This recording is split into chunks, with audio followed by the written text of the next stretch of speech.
Hello, hello, hello, hello, hello, hello, hello, hello, hello, hello, hello, hello, hello, hello, hello. Why is my light?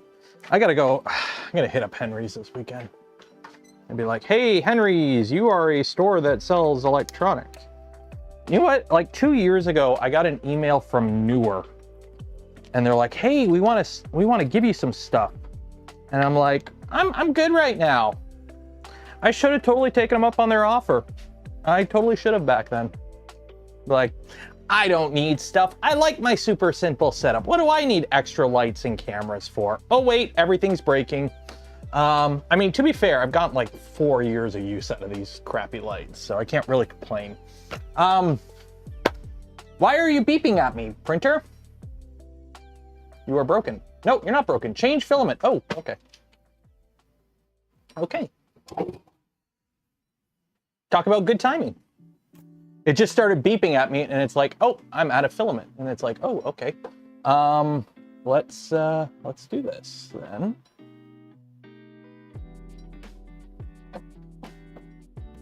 Yeetus deletus the filamentus. I don't know why it's doing this. No, it was not. Unload.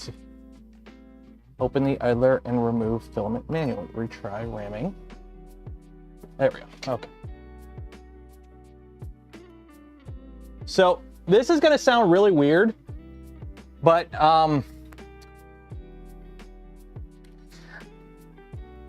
there's supposed to be an end stop where the filament comes in on the core ones, so that the filament will not get sucked in all the way. I've disabled it so I don't waste as much filament, because I am literally getting to the point with this Gundam build where I legit am running low on filament after 2 resupplies from Prusa. This Gundam is huge.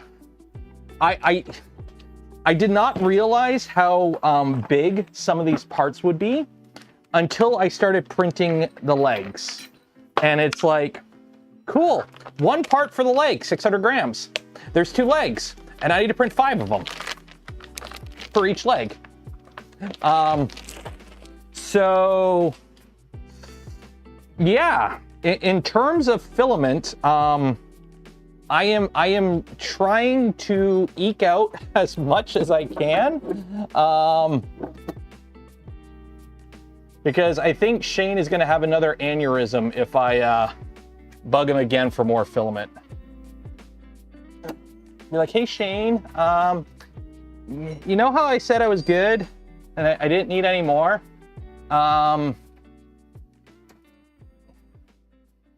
Guess what? There we go.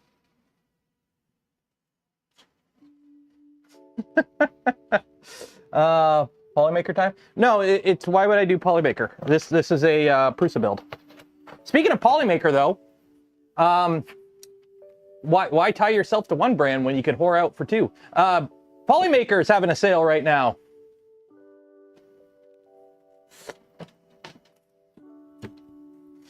Polymaker's on sale right now. Go buy some. Link in description.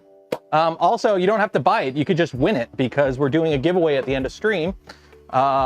Where every stream we give away a spool of filament from Polymaker. So yeah, just enter for that. But they are doing their back to spool sale. I know it's a back to school sale, but I'm calling it back to spool sale because they missed the obvious joke and pun in their marketing, and I should take over as their marketing lead. Come on. Oh wow, my computer's being... Why is my computer being really funky right now? Come on. There you go. Back to spool. See? They could have called it back to spool. It would have been funny. It would have been punny. Everyone would have talked about it. But nope, they didn't call it the back to spool sale. So I have to call it the back to spool sale. So hey, if you want to save some money, they're doing a back to spool sale. I think it's mostly pan chroma. So pretty good deals. Pretty good deals. This is Canadian prices. Unfortunately, I believe it's Canada, US, and EU, or Canada and US, it's only off their store. I don't know if they have a EU store. I don't know how it works with them, but yeah.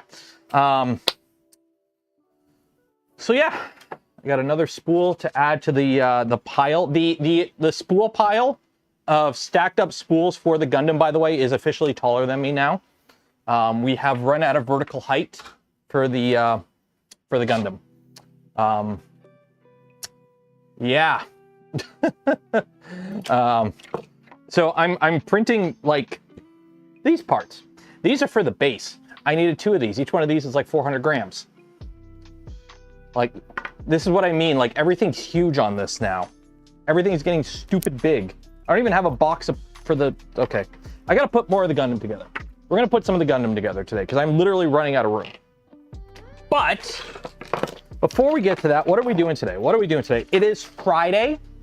It's a nice, relaxing Friday. Started a little late today just because of... Ooh, I missed 2. I am Miss the Fox. $5. Cheers and appreciated. What's your favorite Voron and why is it the switch wire? Because the switch wire can do the thing where it moves in the X and Y, or the Z and X. Really cool. Favorite Voron is whatever one is loaded with the filament I need right now. If not, V2. If not, Trident. In that order. And Andrew Rogers, $9.99 for the Friday Yeetus Fund. Yes, we have some supports to remove as well. Also, I have another spool of filament here because... Guess what just ran out? That's out of filament too. Jeez. On the bright side, when you load 2 printers side by side with filament and you have them print non-stop, they go through the filament in roughly the same amount of time, which is a fun thing to learn. You know, they're printing different objects. Both of these Core 1s are within 20 minutes of each other running out of a kilogram of filament. You know, they're printing different stuff. So feed rate's pretty consistent on Core 1s. I don't know if that's a data point worth mentioning, but it is. That's cool. Do some firmware? No, but we are going to do some stuff on this guy. We need to make a bracket. We need to CAD up a bracket, get that printing. We also need to print some big stuff on the big guy. I'm going to print the base part for the Gundam stand on the big guy. I'm breaking my rule. Everything for the Gundam is being printed on Prusas. Technically, the stand isn't part of the Gundam. It's a stand. So I'm going to print it on the big guy because it's big and it'll be quick. Simple as that. Plus, the only other printer I could print it on is an XL, and the XL is like reserved for like critical parts for this thing for the next like week, because it's got to print a whole bunch of stuff that has like weird geometries. So I need support. FYI, the Easy 8 and Goof Custom are 25-ish old models, so they're fall. Ooh, I like classic models. That'll be fun. Have you built a Jabberwocky toolhead? No. But I have a box, so we're gonna start printing parts for it tomorrow. I don't know what we're going to put this on. We might put this on the LDO V2. That printer hasn't had any upgrades in a while, so we might put it on the LDO V2. But, yeah, we got a Jabberwocky. And then at some point, we are going to put a box turtle on the Venture XL, but I want to get it enclosed first. And also, I want this stupid heat wave to be over so I can work on that side of the garage and not go crazy from the heat. Stand in Prusament too? Yeah, the stand will be Prusament because the only 2 kilogram spools of PETG I have are Prusament. I need to actually put in a big order with Polymaker. I'm going to do it tonight to stock up on a bunch of stuff. I am filament agnostic. I have no qualms of jumping between different filament brands because there are multiple different brands that make multiple different types of good filament. And don't ever be beholden to one brand, ever. I know it's marketing, that's horrible. You should, like, I should shill for one company and pimp their affiliate link nonstop. But you don't want one company being the lead. You don't ever only want one company. You want competition in the market. So, okay, so what are we going to start first? I will give you guys an option. We will do a poll. What first? What first? Support. Removal. Wow, I can't even spell support. Removal. Print stand on Venture XL. Add option, CAD STUFFS, and what was the other thing I needed to do?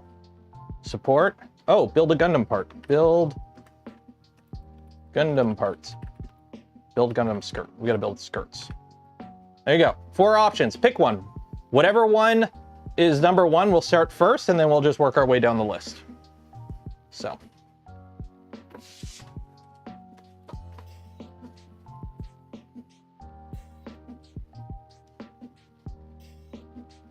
Keep buying Polymaker. Yeah, Polymaker, like, I like Polymaker. I use it a lot. Personally, I'm more of a fan of the, how do I sound not, I prefer the pure filaments. I'm not a fan of like the poly lights. And like, I'd rather just like, if it's ABS, ABS. I don't want ABS light. I have machines that can print good ABS good.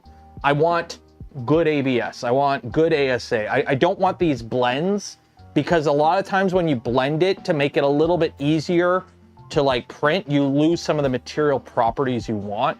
Like for example, I find like a lot of ABS plus a little on the brittle side. You get less layer adhesion, I find. I don't like it. It's not a deal breaker a lot of the time, depending on what you print. But there are times when it's like, yeah, I'd rather just regular, like, yeah. Ballant V gifted 5 community memberships. Cheers and appreciate it. I can't remember. Do you want Ballant V or Ballant 5? I can't remember. Also, that sounds like I think I've mentioned it before. That name sounds like a mech in Armored Core.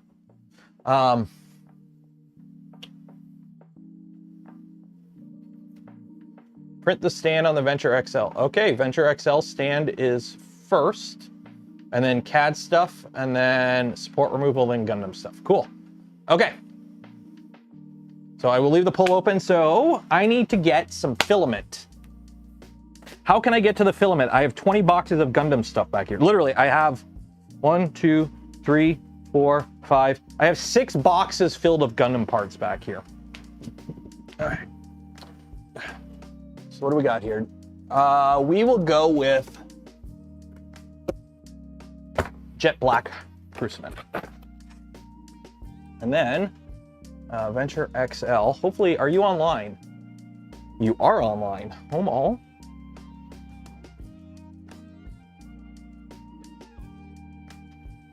V as a letter. Okay, so V.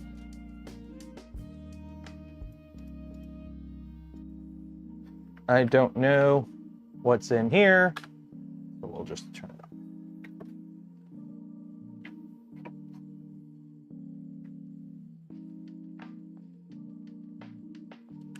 on. I think I goofed, because I think I need a random T-nut for this, and I don't know if I have it.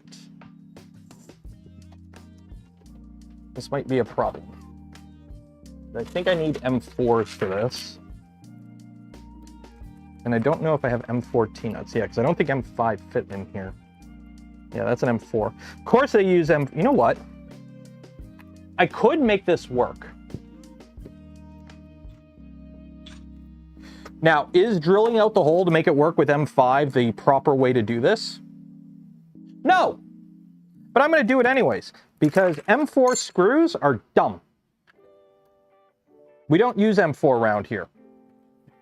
We don't use M4. What's the difference? That's the thing. What is the difference? You can look at the spec sheet, but it's like, you would assume Poly Max would be stronger and Poly Light would be easier to print. But you'd have to look at like the spec sheet and everything. Okay, I need a 5mm drill. Do I have a 5mm? Here's the problem. All my drills are inch standard and they're not organized.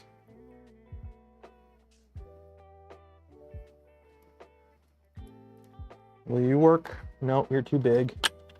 What about you? What's the size of a button head M5 screw? Like, I know the screw's M5, but what is the button head itself? I'm all out of M5s. Really? Okay. Oh,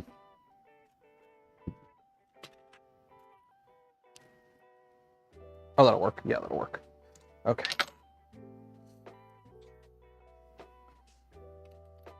Would you consider card decal versions of your merch stickers? If Fourth Wall has them as an option, I'll take a look. I really need to update my store. I am very low on a lot of stuff on the merch store. Like, in terms of low, I mean, like, I really got to update my merch. It's pretty old stuff. Okay, how do I do this without breaking myself? The last thing I want to do is take a chunk off my hand. So, I'm going to clamp it.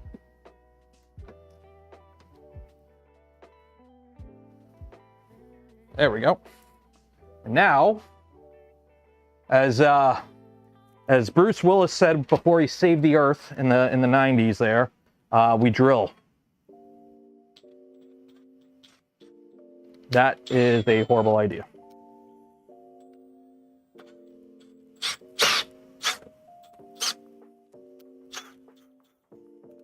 This ain't gonna work because it's not drilling. It's just pulling itself in. What is the easiest way to do this? No, quit doing.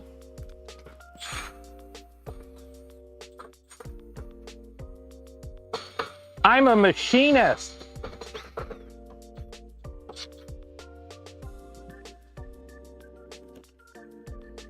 That's what 3 years of trade school and 6 years on the floor give you.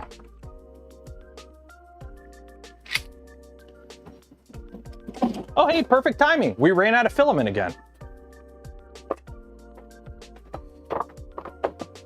Okay.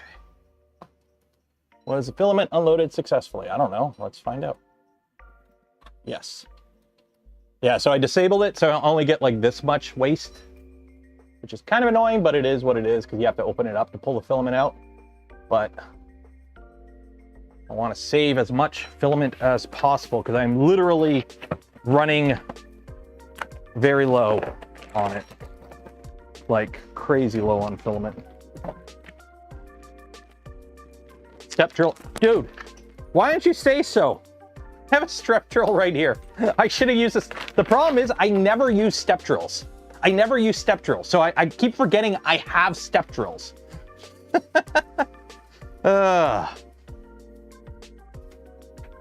This is the quality content you guys like, right? This is why you guys come here, right? Spend your Fridays here, hang out, watch a Canadian make a fool of themselves on the internet.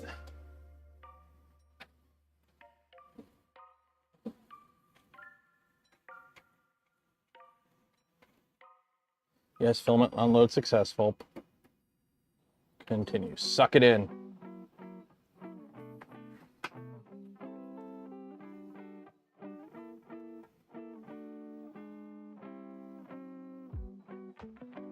All the fuzzy wuzzies on this sock.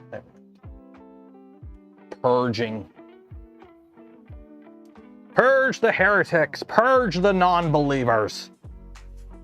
8 M5s.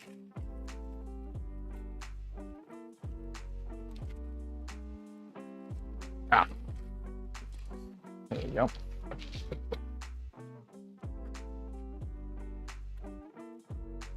And there we go. Are we good?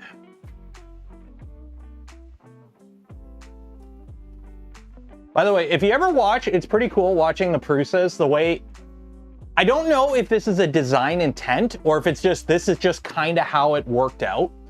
But one thing I noticed with the Prusas, okay, is when you resume a print, right? So a print ends or a print pauses because you run out of filament. And then you switch over to the new spool, it'll purge a bunch of filament. Like it purges more than it needs to. But the tool head parks in a location so that when you hit resume, all that gaggle of, because usually when it purges, let me see if I have it over here. Yeah, it does this. So you get, like it comes out like this. I don't know if you can see it, but this is actually kind of cool if you think about it. So you get like this, because it like spaghettis up and then it droops down. So it hangs there, and then you hit resume, and it does a little suck-up motion where it retracts the filament, so it gets very weak near the nozzle, but it's still hanging there. but then it goes over to the position. Well, the thing is, this little spaghetti blob on all my Prusas, so I don't know, I think this is a design intent, but it gets caught on the bed. Because on the Prusa beds, you have like a little, like, well, actually, these ones don't, the XL does. But it gets caught on the corner of the bed, and then just before it goes to resume the print, it just pulls it off. Every time. I don't know if it's a design intent, if that's why it purges so much, so that the dribble would be cut off so you don't have to clean it by hand. But like 9 times out of 10, it works. It's pretty cool. Anyways, back to work. Back to work. Okay, so I've got this here. Or am I just yapping about something? Okay, so let me see here. We gotta do some work. We gotta go over here and do some work. I gotta get the spool set up. So let's go over here. Let's zoom you out. Oh, we gotta remove the filament.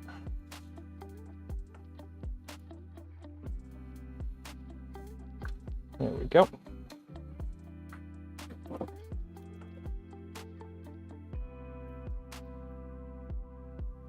What did I have loaded in? Oh, I had PLA.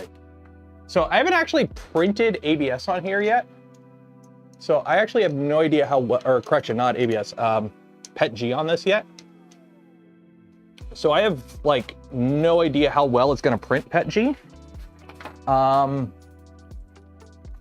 So we'll find out in a minute here, because I haven't put PETG on it yet.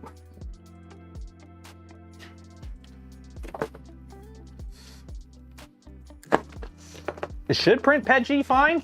I don't see why it wouldn't. Greetings from Slovenia. Hello there. I don't speak any Slovenian, so I can't. Do they speak Slovenian, or is it like they speak in, what do you speak in, well, Slovenia, that's Eastern Europe. I want to be Czech. See, I don't want to start picking random languages in the area and assume like one of them is right, or it's like, no, how dare you assume we speak that there. So I'm assuming you speak English because you're here. Good afternoon. What 3 printers do I use? What do you mean, what 3 printers do I use? I use a lot of printers. I use whatever printer I need for the job I need to do. I'm not tied to any specific printer. They sending new sides? No, I'm gonna try and source something locally. I want to try and do single panel. Like I don't want to do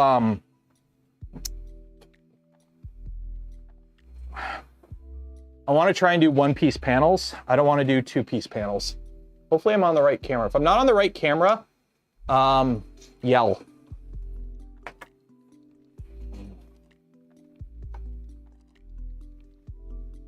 A little bit more.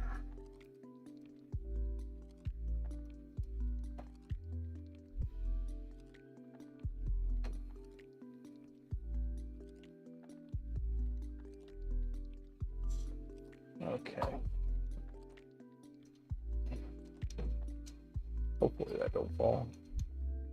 So I have done a little bit of a mod to this where I've got a, I hacked up a bracket from a Prusa so that I can have a filament guide here. Because while this actually works pretty good, having the spool up top here, the problem is it likes to fall off, which is kind of bad. So I hacked one of the Prusa filament guides to a bracket, and it works pretty good for just ensuring the spool doesn't fall off. The only downside I've kind of noticed is the filament runout sensor doesn't work as good as it did before. So I kind of have to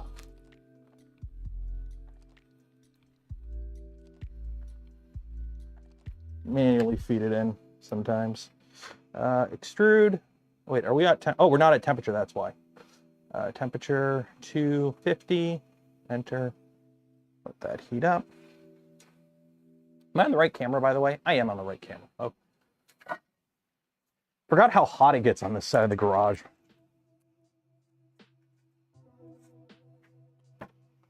Okay.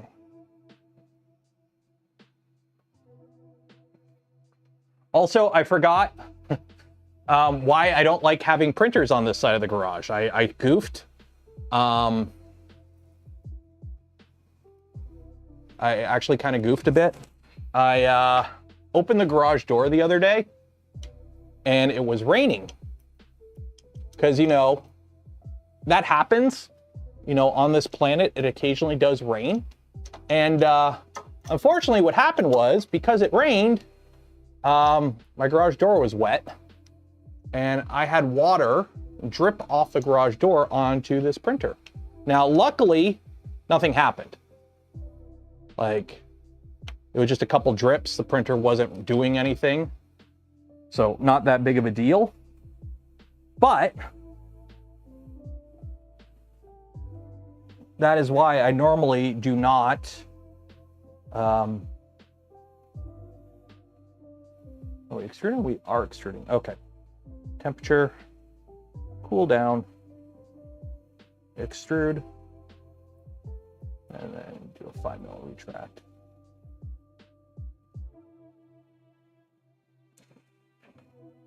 There we go. So yeah, it another reason I got to get this thing closed.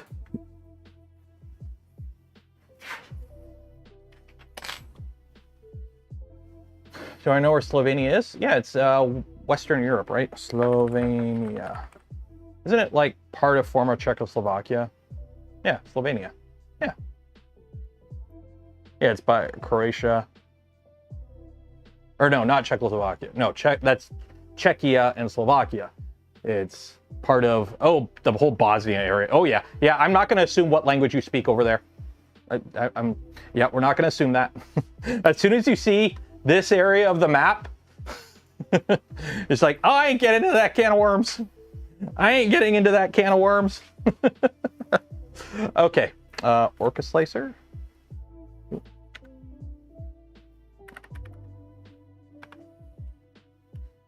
Okay, I'm gonna end the pull there. Okay.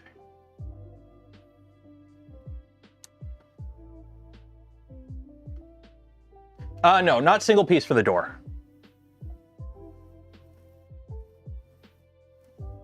Dutch, they speak Dutch. I highly doubt they speak Dutch in Slovenia.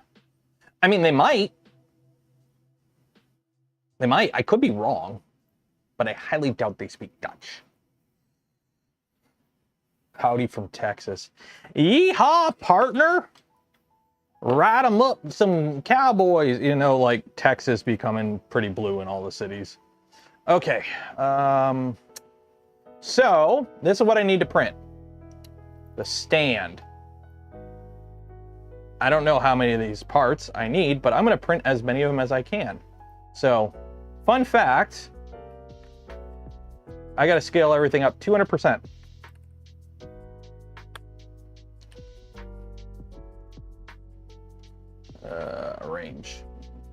Arrange. See what I mean? How big everything gets quick. So I've already printed these guys. So you go bye-bye. You go bye-bye. You, I'm not going to try printing on this printer. I'm going to try printing you. Face down. Yeah, we'll try and print you.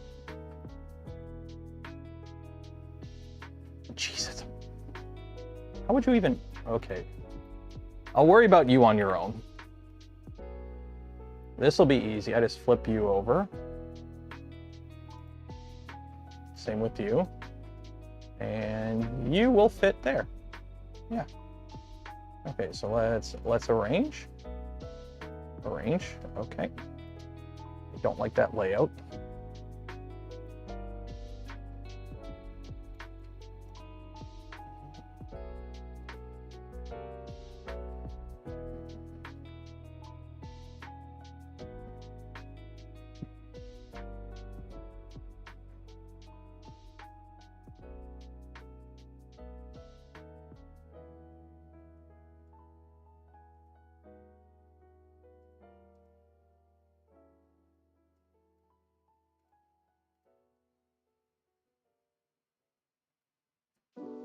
Support.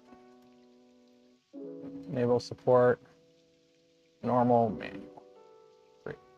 So we are printing MISC PET G. I do have a PET G. Maybe I did print PET G on here. Slovenian people speak Slovenian language. Oh, okay. So Slovenian is a language. Okay. Okay. How much do we need here?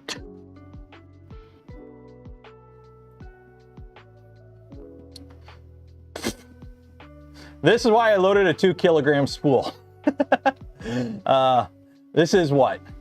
2 walls, 4 bottom, 3 bottom, 4 top, and 5% infill. Let's go to 10% infill. This is what I mean by big picture is big.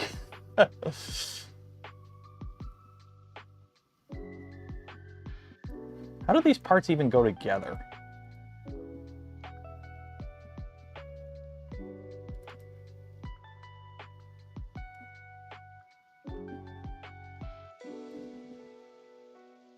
So that goes, okay, so that's a bottom part, and then those slot in, and then those are the cover plates. So all this is just to hold the sticks for the Gundam, which I'm gonna have to, I'm either gonna have to get, because the problem is it's designed with PVC pipes or whatever. So I gotta find either a higher diameter pipe and print adapters, I think, to make this work.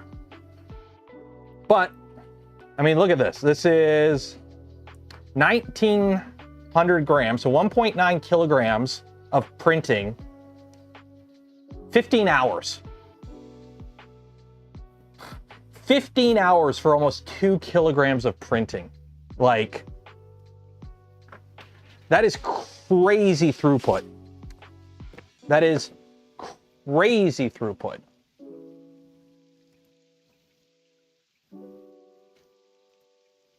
I'm gonna clean the bed off.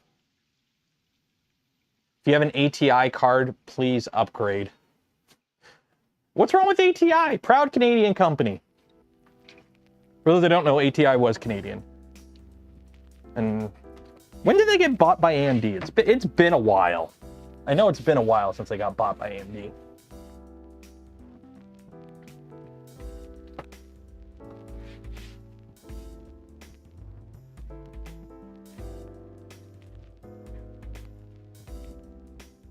That off.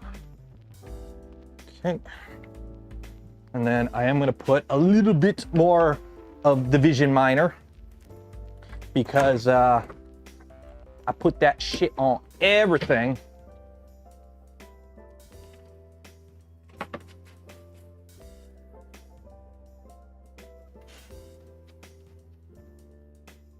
Late 2000. Yeah, it's been a while. I miss Ruby. You know, if you know, you know. I miss Ruby. I miss Ruby. I miss when video cards had, you know, art on them instead of just, you know, fins and stuff.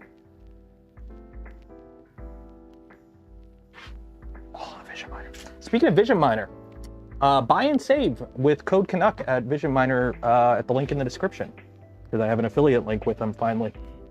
So if you want to get some of that little bit of helper to put on your printer so your prints stick a little bit better, go get some. Use code Canuck or click the link. I don't know if it needs a code or what, but wow, I did a whole spiel talking about it and without even on the right angle. But anyways, there we go. Okay, so we have that. We're gonna have a little bit of support there. Print, upload and print. Off we go into the wild blue yonder, flying high up into the sky.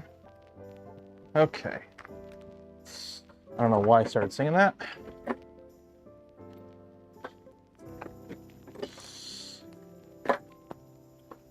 Okay. That's that. That's that. EVGA 1080 Ti. Dude, that card refused. It's like what? It came out in 2017, the 1080 Ti. Speaking of video games, I got my VR set back up because I went through the computer room and I cleared out a bunch of stuff that was just sitting in a corner, so I actually have room to do VR again. So I hooked up my Rift again this morning, and I played Beat Saber for the first time in a while. I could still beat some levels on Expert. I'm pretty happy about that. It's been a while since I played Beat Saber, so I'm kind of happy that I can still kind of beat some levels on Expert. But I am kind of peeved how, like, not many good VR games exist. It's a Rift S. It's a Rift S. I bought a Rift S literally 1 week before COVID lockdowns. I bought a VR set 1 week before COVID lockdowns. So, yeah. No, Rift S. It's Rift S. Rift S. This one. It's they don't make them anymore. It's been depreciated. So it's an Oculus Rift, but it's the PC one. So I can only play it plugged. It's got to be computer tethered.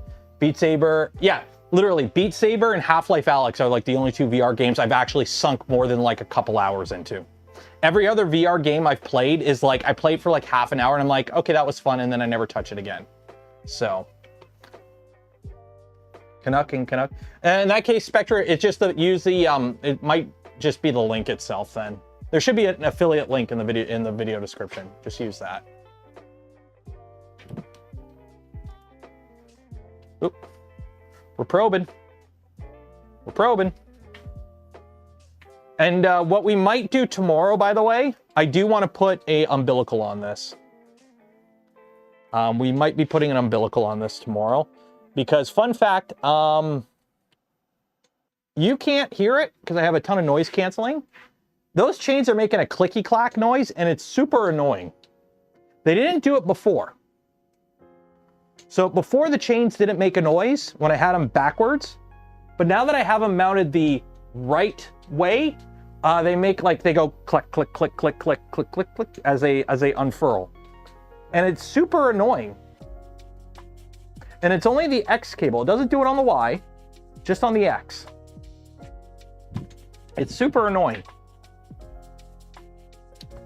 So, yeah. Oh, is there, oh. If you care, Gamer Subs has new cards, if you're into that. Speaking of Gamer Subs, where did I put my Gamer Subs? I'm actually thirsty. Where did I put, oh, it's inside. Let me go grab it. Is it inside? Yeah, it's right here. Hey, puppy.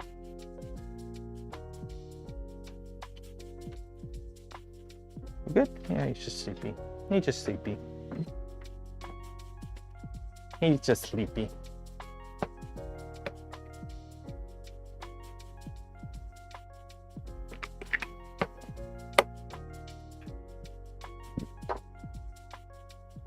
No discount? Okay, I gotta reach out to them because apparently there was supposed to be a discount. Intel Arc GPUs. Yeah, I got a 3090, so I'm okay there. But no, it's like, I got this, I got it at like Best Buy because it's literally on sale. Before like everything went to shit with the COVID lockdowns, I bought this. So it's fun, it's not bad. It's inside out tracking. So I don't have like base stations and whatnot, so I can't track my hands behind my head and whatnot. But like, for turn on the game, put the headset on, put the hands on and play in a bit and then put it away, it's not bad. Yeah, it's an old VR set. It only does like 80 hertz and it's not like the highest resolution, but you know what? It's good enough. It's good enough for the amount of VR I play, which is 1 hour or 2 hours, and I played for like 2 hours today. For 2 hours in the past like year. I'm sure we have some people in chat that do VR chat. I've never tried VR chat. I have it downloaded. I've just never launched it. Maybe we'll do a VR chat hangout one day. We'll try that. I don't know how it'll go. We'll see. I know VR chat is full of a lot of degens, and I'm sure my community is very on the up and up. I trust you all. But yeah.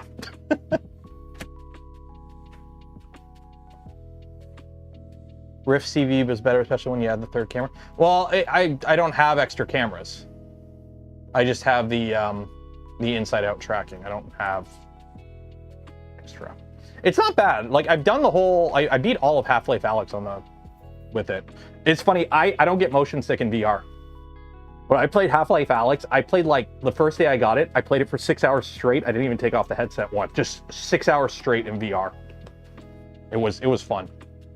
I took off the headset, and I immediately went in the living room and went like that to try and get something to fly towards my hand, and I'm like, oh, it's real life. Real life sucks. I want my gravity gloves.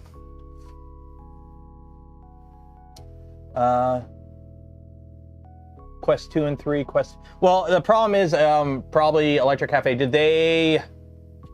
I know the Quest 3 has like a pro version of it. So it might just be like they just downgraded the sensors. Have I played Skyrim VR?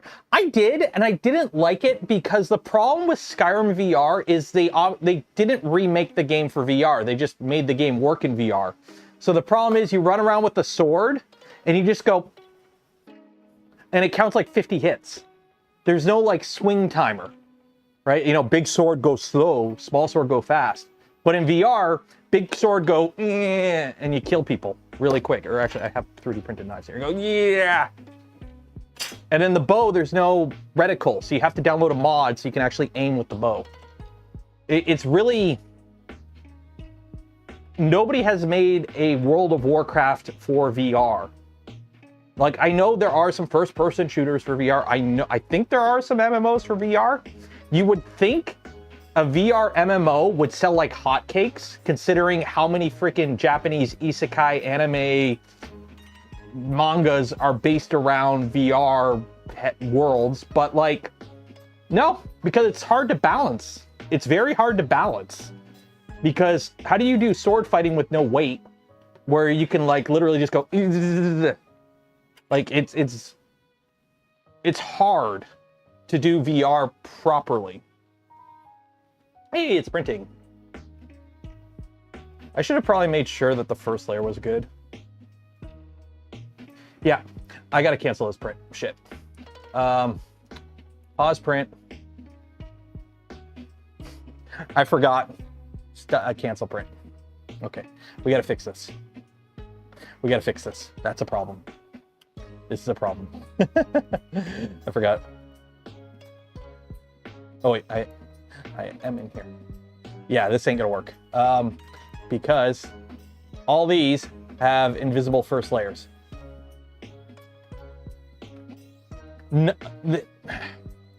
I want to know what program the guy used to design all these parts. I'm thinking he used something like the problem is it's like at normal scale, I don't have this problem. At normal scale, you don't have this problem. But since everything is 200%, all these like little weird imperfections show up. Where you basically have to like cut off like the bottom 0.2 of a lot of parts to get them to actually sit flat. It's weird. Rip stream. Oh, slicing. There we go. Okay. There we go. That's better. There we go. That makes a bit more sense. There we go. There we go. Okay. So, now I gotta clean the bed. And by the way, this is where the stupid Panda Edge comes in handy. Because, oh look, I stopped a print one layer in. Oh, like a glove. Oh, like a glove. It just, look at that. Look at that. Look at that. Oh, I love it.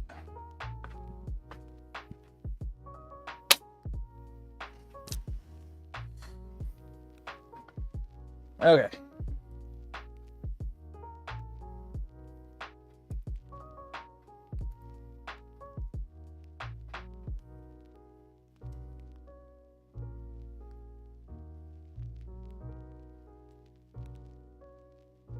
Okay. So print. Load and print. There we go. Printing. There we go. Okay. It's weird stuff like that. If you scale it, like you can't calculate Ed's resolution. Yeah, it's not strictly Prusa slicer. Orca is having the same problem with it. It's because of a lot of these parts, I think, are designed using like, I think the designer of this used something like a Tinkercad-esque design, where it's you take a bunch of shapes and you shape and you mush them together and you make the shape. So you have a lot of like weird little overlaps where like, this is a circle part that was made out of a circle, you know, a cylinder with a hole in the middle, and it's attached to this other part. And you can kind of see how they don't perfectly, you can, if the light hits it, you can see there's an ever so slight mismatch there when there shouldn't be. But it is, because it's just kind of like a lot of rounding errors when scaling stuff up leads to that. So, oh wait, no, we're not supposed to be doing this. We're supposed to be doing CAD. So, while that does that, let me fire up Fusion. Cancel. Okay. So what do we got to design here? What do we got to design here? We need to design a bracket. So we need to make a bracket now. So while that does that, let's unload this. So home, filament, unload. Because you are failed print. Because I made the mistake of trying to print something that needs to print with just supports without supports. Don't ever try and print something that needs supports without supports. It doesn't end well. There you go. So let that unload. You're going good. You're going good. Are you going good? You're going good. Okay. Are you making your statue? The Gundam? Part of it.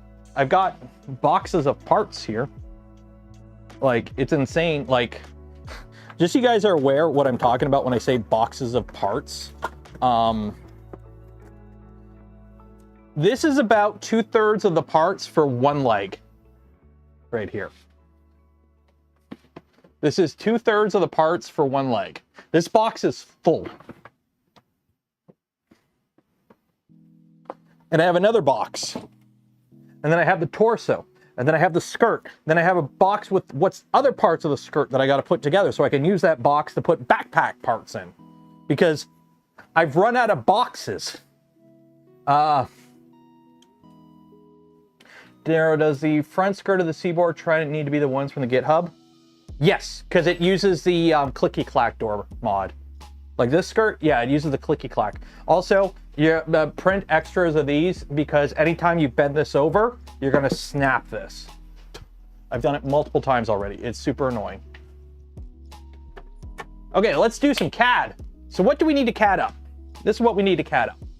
Say hello to our tool head. So this tool head is a bit modified. This is a takeoff tool head. This is not the stock tool head for the printer. We're at the point where this powers up and it homes, okay? The problem is we can't just have the umbilical just floating willy-nilly. Yes, it's a little bit supported by this PTFE tube here, and we do have a piano wire here to keep it somewhat stable. So it's actually a pretty nice setup.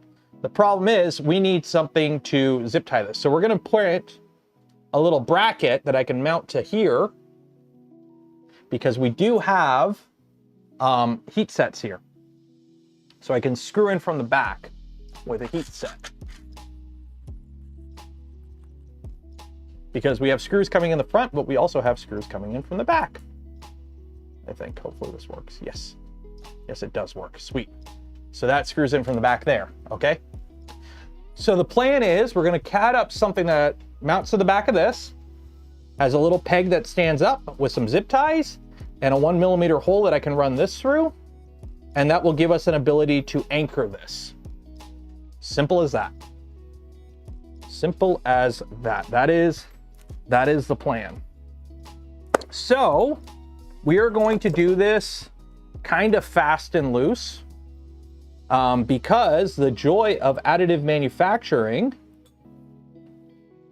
it's easy to make revisions. So we're just going to quickly sketch up something that should work, print it, mount it. If it works, it's good. If it doesn't, we'll refine it. Simple as that. I just need to know that this thing needs to stand up approximately 15 millimeters. So from the top surface of the mount, we need to have a boss of about 15 millimeters. Easy peasy lemony squeezy. Also, for the screw, how much is the screw in? I need to know how much my screw's in.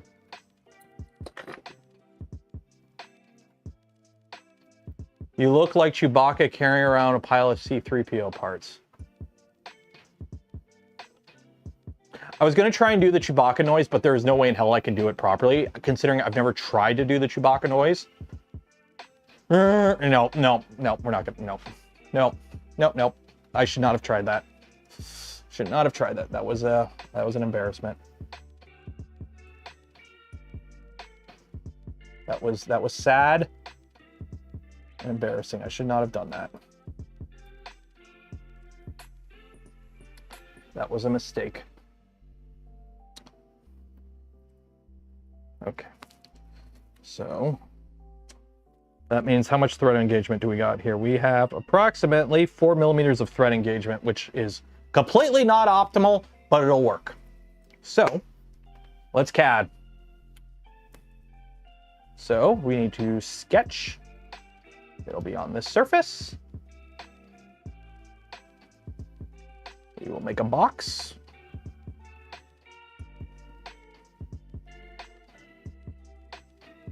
Roughly about that. How far in does this need to be? From that edge. So center line for our support thingamabobber from approximately 10 millimeters to 20 millimeters.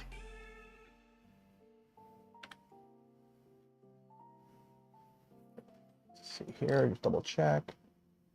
Yeah, 10 to 20 millimeters. So 10 millimeters. Cube, 15 millimeters tall by 10 millimeters. Okay.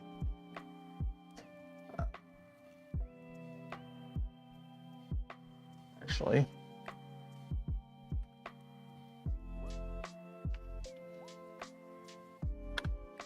you'll see.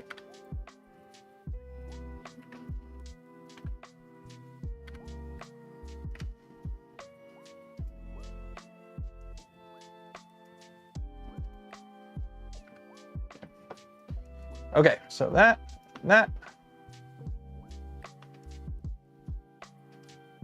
Extrude.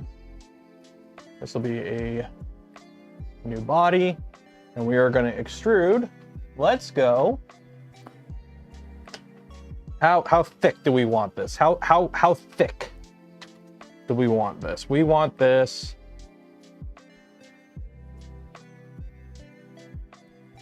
8 millimeters.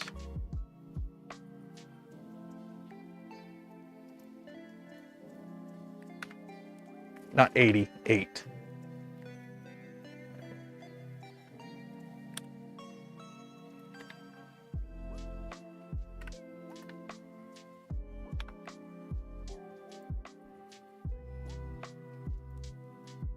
Okay, so how big is this hole?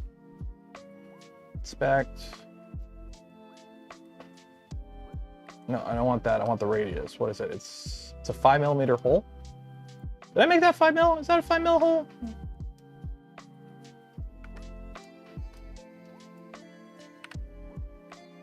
Modify, press pull. Oh, that's what it is. Q. There we go. Q1. So that should now be a 3 millimeter hole. Yeah, but I need to be a bit bigger. Q. Negative 0.1.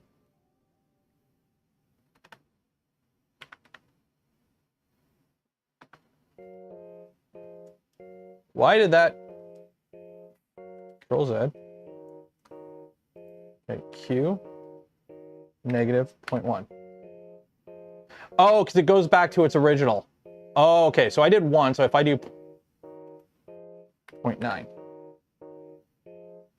There we go. That's what I want.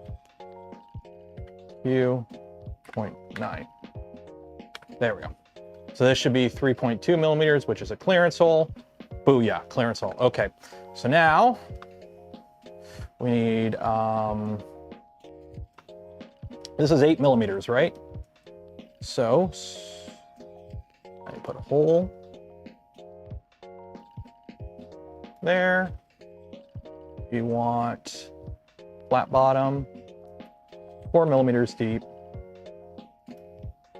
5 millimeters wide. What's a 0.3 millimeter screw?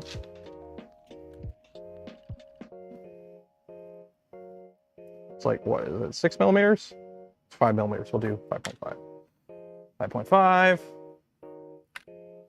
There we go. And hole there. Oh, no. Hole. 4 millimeters deep, 5.5. Cool. There we go. Okay.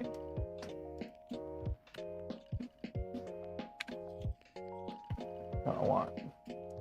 Oh, I gotta make this and this merge. Okay, which one is this body and that body?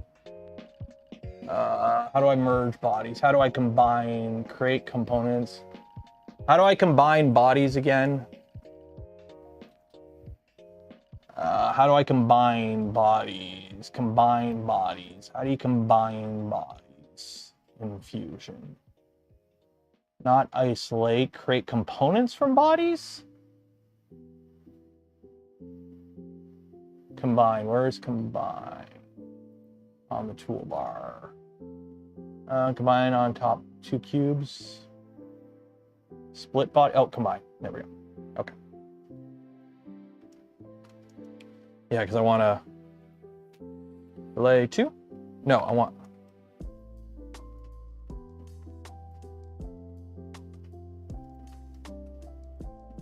Combine body. Yeah, we got those 2 bodies. Operation, join, cut, intersect. Okay. Why is it body 1, body 2? Modify and combine. New component.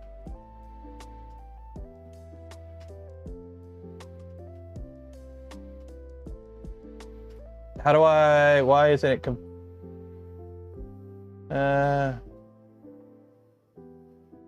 like we got the 2 bodies here. Cut, intersect, no, we want to join them. I mean, I could just do this, ready? Get rid of this, we don't need this one. Extrude, 1. Join. There we go. Hey look, now it's 1 body. Okay, Fusion, make a big connector, there we go. There we go. When in doubt, radiuses. 2. And fillet. Give me my fillet. I want fillet. F.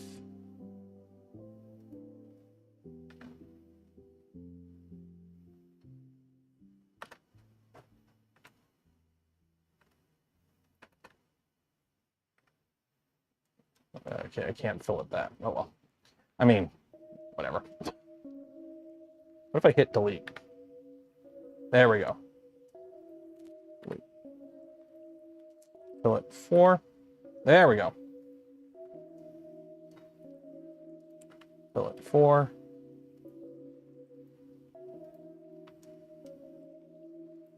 Fillet 4. Oh yeah. Look how good that looks. Look how good that looks. That looks so good there. So good there. So good. This is how it's supposed to be. Okay.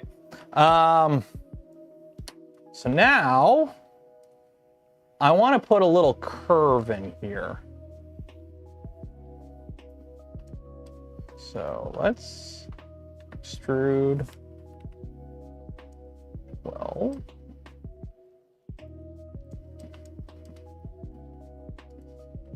Fillet 10. There we go.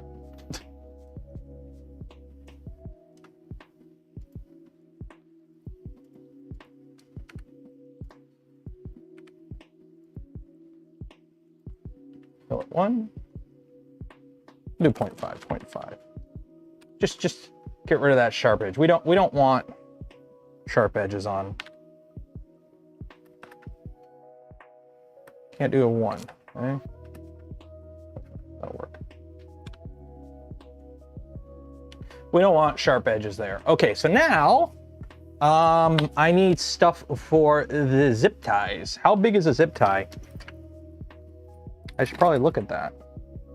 Where's my bag of zip ties? You would think somebody who has a bag of zip ties would know how big a zip tie is. Oh, there's my bag of zip ties. 3 by 150, so I'm assuming 3 millimeters wide, right?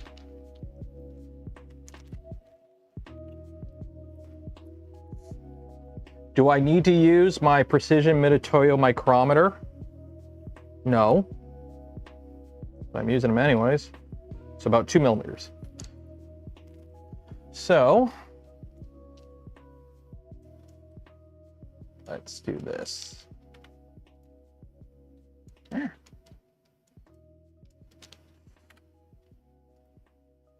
Let's do about 3 millimeters in.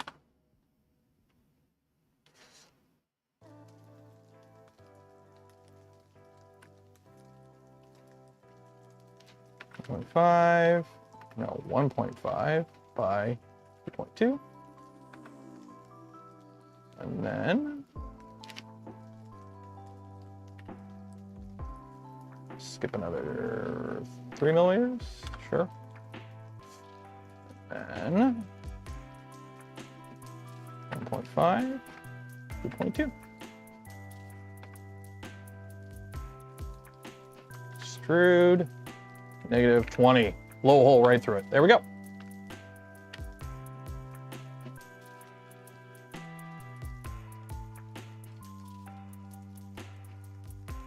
Now, I completely forgot about the wire. So we have two options. I can either zip tie it to the side. I mean, I could just...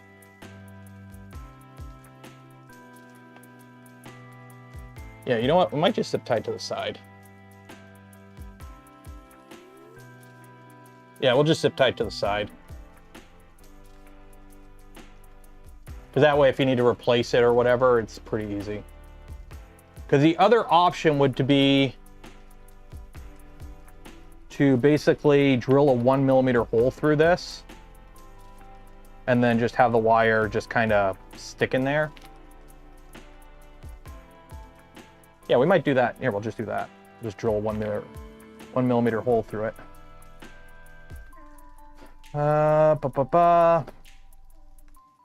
Screw it. Hole. So this is going to be a 20 millimeters deep because YOLO. 1 millimeter wide. And you can go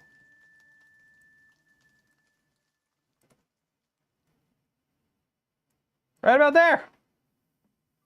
I'm sure there are going to be people in chat that are like, what the heck are you doing? Why aren't you dimensioning this? And I'm like, you know what? Chicken butt. There we go.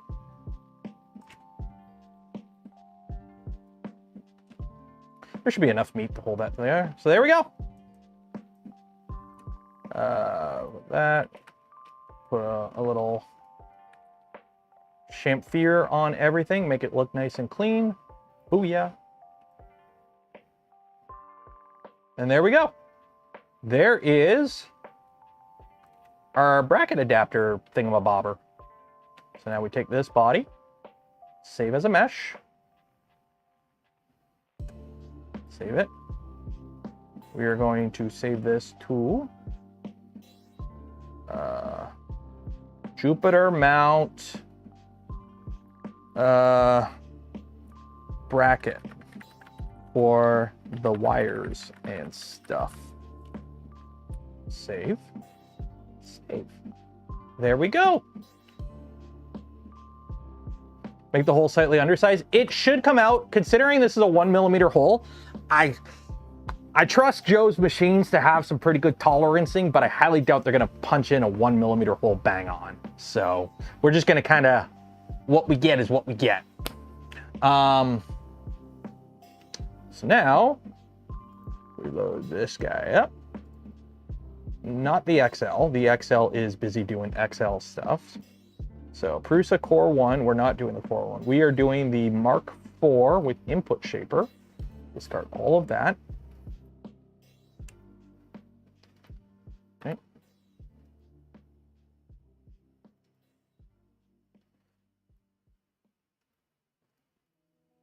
There's that. So we're going to print this with some... I find it kind of funny that there's no polymaker. Oh, there is polymaker in here now. Okay. Polymaker. There's only a couple polymakers. Whatever, generic ABS. 0.2 structural. We're going to print this with Voron settings. So there. Layer height, 5 walls, 5 top, 5 bottom, 5, 5, 5, 5, 5. Slice now. There we go. That looks like something that might work.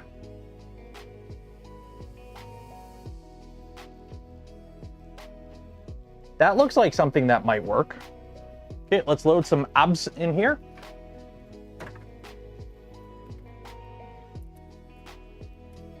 I wish I knew where I put that filament that I was using for this earlier. Are you? No, you're Pet G. Where did I put that dark gray ABS I was using earlier? That's a good question. What are you? What are you? Oh, you're PLA. You're PLA. What am I gonna do with you? You're PLA. You're Fibron. Oh, here it is. There we go.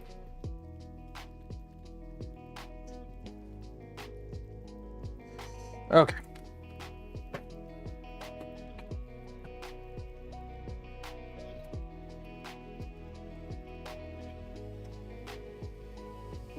Filament in the printer.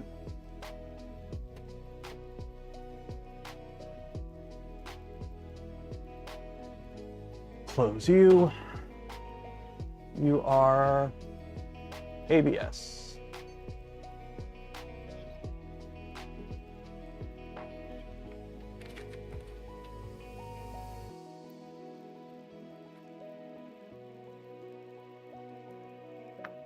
Yeah, orientate your part. If you're ever giving away files, take a minute to orientate your part before you push them out public. Also, I'm pretty sure when it comes to carbon fiber PET G, it is a batch thing. Every time I have changed from one spool of PET G, carbon fiber PET G, to another spool of carbon fiber PET G, I get a slightly different shade of black mid-print.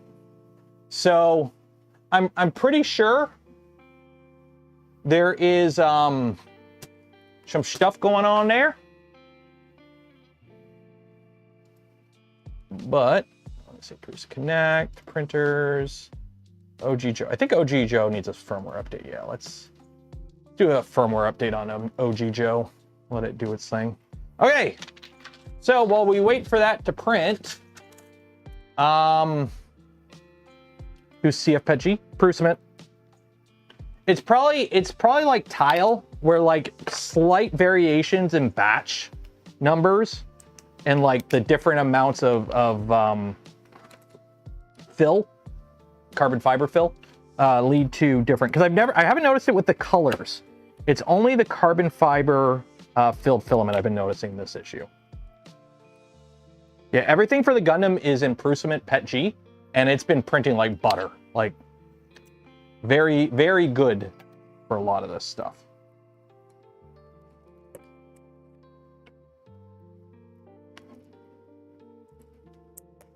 Like the fact that I can just take whatever part I need to print next, throw it on whatever Prusa with the default settings, and bing, bang, boom, part comes out just fine.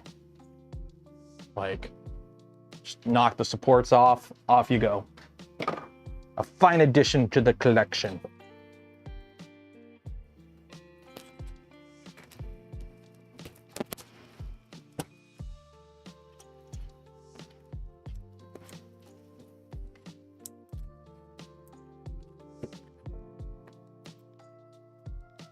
Like, there's your support removal.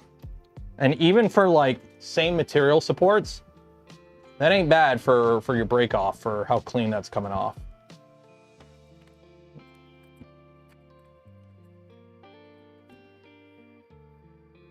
Waiting on this too.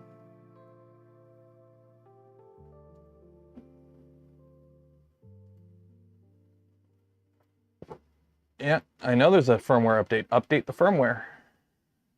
Are you updating the firmware? I don't know what you're doing.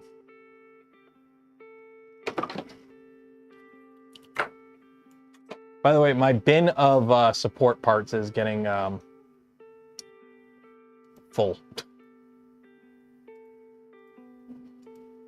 I wish Prussman was easy. Yeah, I know. Believe me, I know.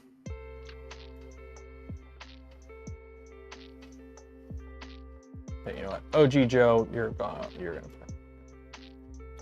So I think the next thing on our list is, I think I ended the poll. The next thing was support. We'll get rid of the support here, get all this cleaned up, make my desk clean, and then we'll start putting together Gundam parts.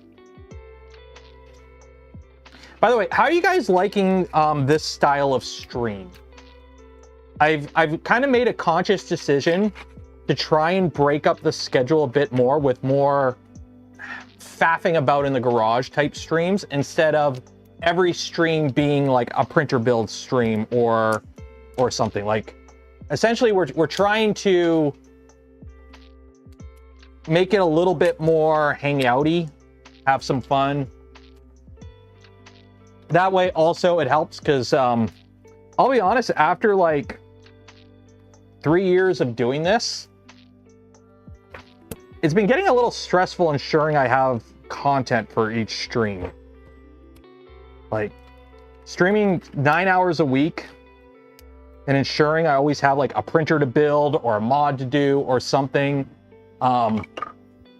it's starting to get a little stressful, especially considering printer builds are not as, they're not as engaging as they used to be. Like the demand, the market demand for that kind of content has kind of dropped a bit. So I'm trying to make it more just a just hanging out, having fun kind of thing.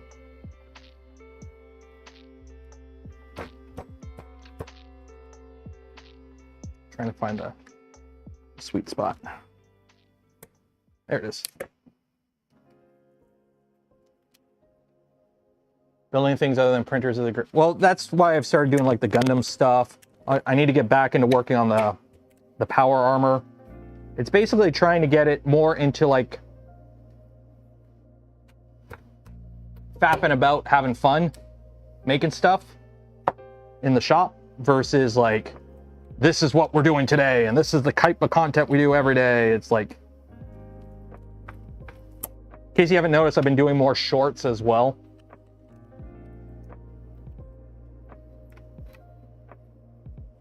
Oh, this is why, because there's a bit of support. It's like just trying to do what the market demands. Okay, this is gonna be fun. This is gonna be fun. Let's see if I can get this off. Oh yeah. Scooter get built? Nope, because I'm changing the design of it. I'm gonna make more of a go-kart, but I've got so much going on right now with the Gundam. It's just kind of on pause. I got to the part of the scooter where I tried to design up fully 3D printed handlebars and everything, and it kind of got a mess and it wasn't working out. And then I saw what Pantheon did with their 3D printed bike, and I'm like, yeah, trying to do that without those materials would be kind of interesting. I avoid shorts. Oh, believe me, I avoid shorts too, but there is a market for it. And in terms of just, you know, bigger number, better person, it actually does help out the channel. I hate it. I hate short content. I think it's really dumb. That's why the kind of short content I do is more like updates. Like, hey, this is pretty cool. That's what I'm working on type thing. So yeah, like I don't watch shorts at all. But if you're missing out on a market as a content creator, it's usually, you should try to avoid doing that. Is what it is. Is what it is. Ooh, that one came off good. Who said that? Who said man needs to make money? Dude, you do not make money off shorts. I think the short I have with the most views, I've made like 10 bucks on. Like the only advantage shorts have is like they take no energy to produce. Like I literally just pull my phone out, record something, and just upload it. No editing, nothing, just content, go.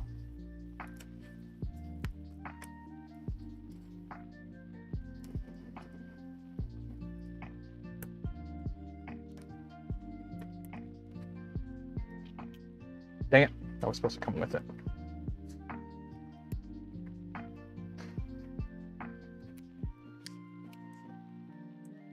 There we go.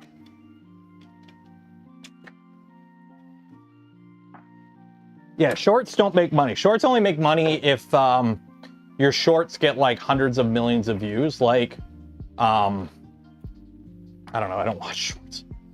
But yeah, you need to make like hundreds of millions of views on shorts to actually like make money on shorts. What a lot of people do, the short creator, they leverage the engagement for ads. So they'll use shorts to advertise. So a lot of Twitch streamers will, you know, pull clips from their shorts or from their streams and use them as shorts. Grant, 3D Musketeer, he does that a lot. He'll pull little segments from his live streams and put them out as shorts. I could do that too, but the last thing I want to do after doing a 3-hour live stream is watch the 3-hour live stream. He has an editor, I don't. So, yeah. Okay, so that is that.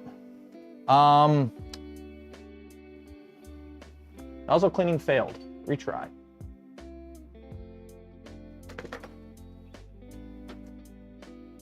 Oh, that's why. Nozzle is gunky.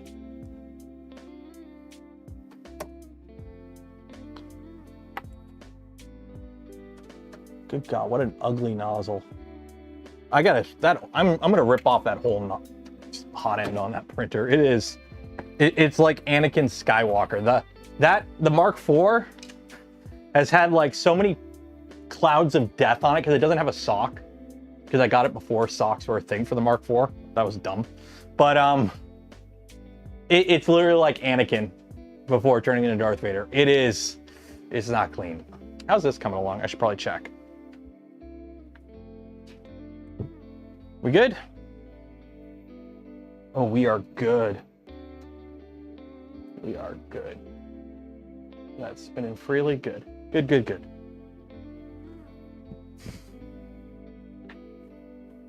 First layer is pretty good on that.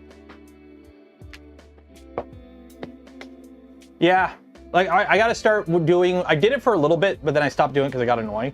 But basically making shorts as teasers for the video to advertise the video. So like, hey guys, I'm building a giant Gundam. Here's a quick tease of what I'm doing, blah, blah, blah, blah, blah. Watch the full video, link in the description, that kind of stuff.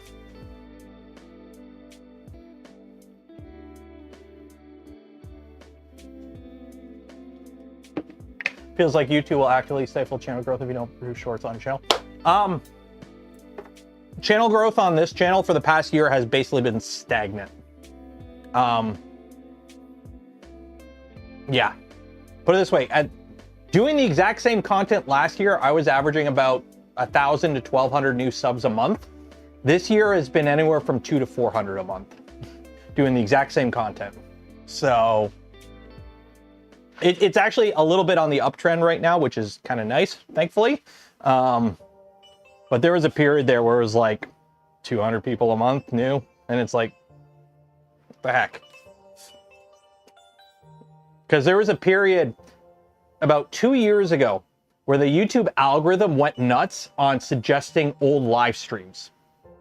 And that year was my best year on YouTube because all my old live streams were getting tons of views because the algorithm was just promoting them. In the past year, they've changed the algorithm where basically my live streams don't get the views that they used to after the fact. My live streams used to get a lot of views after the stream was done. But now after about a week, it just drops right off. Printing space saturated. I won't say saturated, just the market has shifted from building printers, modding printers, fixing printers to look at thing I printed on printer, buy printer affiliate link. That has become kind of the shorts market, is look at thing I printed on this brand of printer that company gave me, buy printer with affiliate link. That has kind of become the 3D printing market right now, and it's really annoying because I hate that kind of content. I don't do that content because I don't find it fun to make, but that's what works right now. Like literally, go spend some time on 3D print, like go look up 3D printed shorts and TikToks, and it's all just like, look what my printer printed.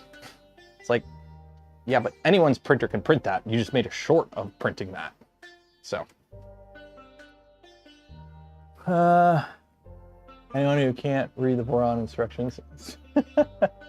Honestly, I'm someone that keeps suggesting someone. Ooh.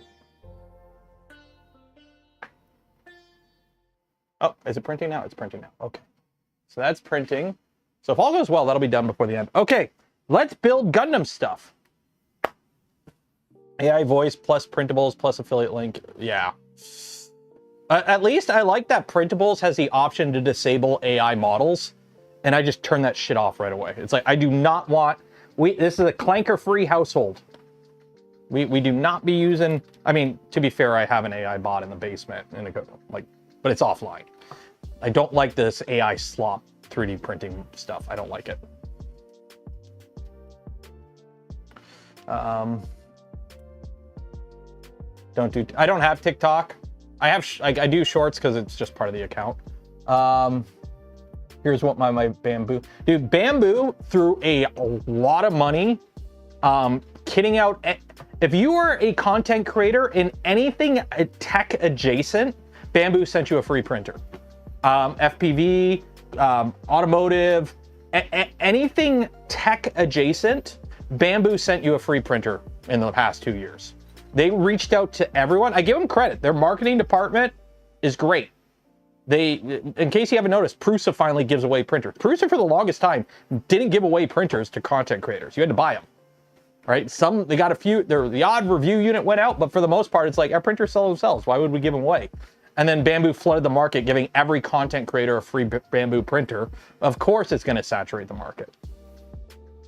You know, anything tech adjacent. Yep, Super Fast Matt has one. I mean, to be fair, he's using it like, how do I word this? I'm not against all these content creators getting free printers. It's advertising. It's an advertising thing. It is what it is.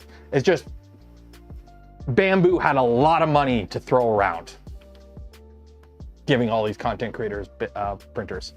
Bamboo just made a HueForge competitor. Surprised it took so long. Did they? I mean, I wouldn't doubt it. They want full control of the market. They don't want competition. They want to be the only option. That's how they roll.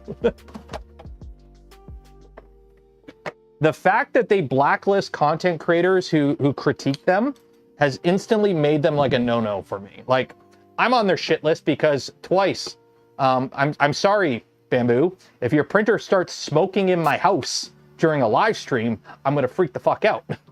And then you start doing a bunch of shady shit in regards to user data and like all. I can't even remember what I was angry about Bamboo back in the day. I haven't used them in so long. But yeah, the fact that you do that kind of stuff and then you just notice how their blog posts, half their blog posts are putting out fires and they never apologize. That's all you need to know. Never apologize. Never, oop, my bad. Just, oh, no, it's other people's fault. And it wasn't our fault. I need gloop. That's gloop. And then like right now, Grant is investigating, because I think is it the A1s are having an issue with the power supply where like a capacitor or something is blowing up and catching fire. And Grant's been investigating it, and then people are shitting on him in the comments because he's like, oh, he's a Bamboo hater. He's like, oh no, these printers are catching fire, and he's looking into it. He must really hate them. It's like, I will never understand people that simp and fanboys for companies that they, like, I'm assuming it's a sunk cost fallacy kind of thing. Like, I've invested in these printers, ergo I have to defend them. But I'm like, dude, you bought something. You just bought something. You bought a tool. You don't need to simp for the company that makes the tool you bought. So, I don't know. Let's build Gundam stuff. What are we building right now? We have to build this. This is the skirt. It's supposed to do all this moving stuff. It could do this because I glued it all together. Because there's supposed to be this whole mechanism for the way this works, and it doesn't work because of the scale that I've printed everything at. So instead of having this all open up and be all cool, if you watched the stream last Friday, the first half hour of the stream was me faffing around trying to make these work. So I just glued them together. So now they are a set piece. So, yeah, a mauve metal oxide varistor. Okay. Crowd, Bamboo is my favorite. Chi can go to trash. LED slow but reliable. Yeah, I've used printers from a lot of. I think was it FlashForge is finally sending me an 85X, so that'll be fun to play with. But it's like at the end of the day, I'll be honest. All 3D. It doesn't matter what printer you own. Here, 1 second. I'm gonna go run inside. Let me go grab something. Here, I'll give you something to watch. I'm gonna go grab something right now. I'm gonna go grab something. Hey, puppy. Oh, nobody's home. Okay. That's just me. Where is it? I know it's in here. Ah. Okay. Grab my lucky cat.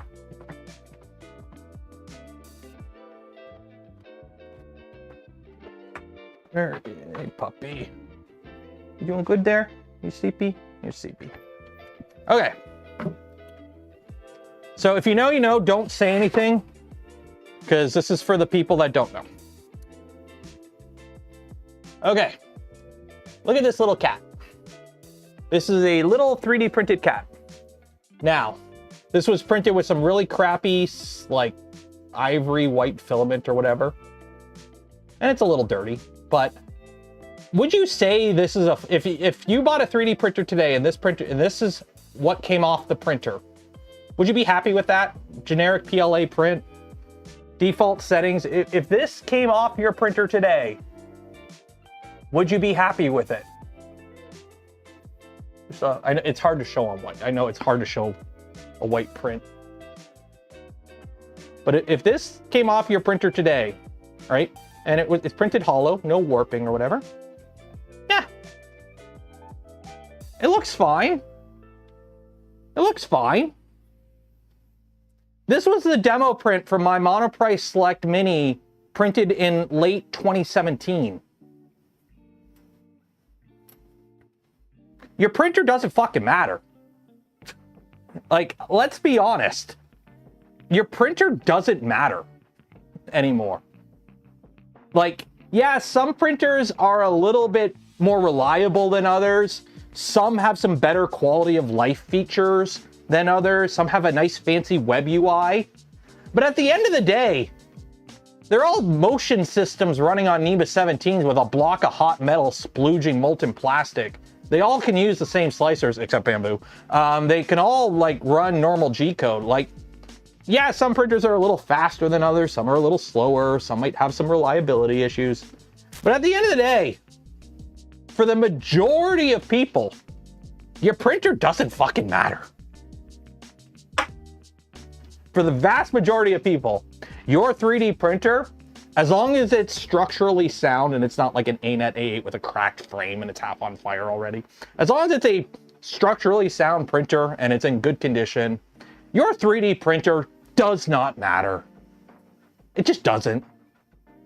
For the vast majority of it. Yeah, if you're a power user or you're running a print farm or you need to print PPS CF10 to micrometer frickin' precision, yeah, okay. But for the average person who prints a stupid meme print every now and then, or whatever, you know, is trending on TikTok, your 3D printer doesn't matter. Buy one that's a decent brand, that's got a decent score, and it's cheap and on sale, and move on with your life. Like, I don't know. Everyone's coming out with cheap and closed Core XYs that have multicolor now. So, yeah, speed and reliability. Sure, but if you print a kilogram of filament a month, does speed really matter? Like, right now, you know, I'm printing a ton of filament, but you want to know? I have the fastest printer in the world. Multiple printers. Ooh, I got my steps in today. So yeah, like, I really don't get this whole printer war, like, simping for different brands and whatnot. Like, I don't get it because I think it's way overblown. Like, your specific printer choice doesn't matter as much as it used to. Like, yeah, back in the day, you know, in the days of the Ender, you could buy, there's a lot of crappy printers out there. But nowadays, if you buy a modern enclosed Core XY from a reputable brand, you're probably going to have a decent time. You're probably going to have a decent time. So, way too much tribalism. Yeah. Like, you want to know, honestly, you want to know what made me stop using my Bamboos? This right here. The fact that I couldn't monitor more than one at a time. I had two Bamboos. I had a P1 and an X1, okay? I stopped using it because if I had both printing at the same time, I would either have to have two instances of Bamboo Studio or Orca Slicer open side by side, or constantly have to switch between the two because you could only show the status of one printer at a time. So because of that, I stopped using the P1. I just stopped using it because I'm like, I'm not going to sit here and have to like tab between multiple printers. This, I could see the status of all my Prusas at once, right? Oh, they don't have webcams. Yeah, but I could at a glance see how they're all doing. So that, and then two, after I stopped using the P1S, the only one I was using was the X1. The X1 doesn't do anything better than any of my other printers. It doesn't print any better than my Vorons.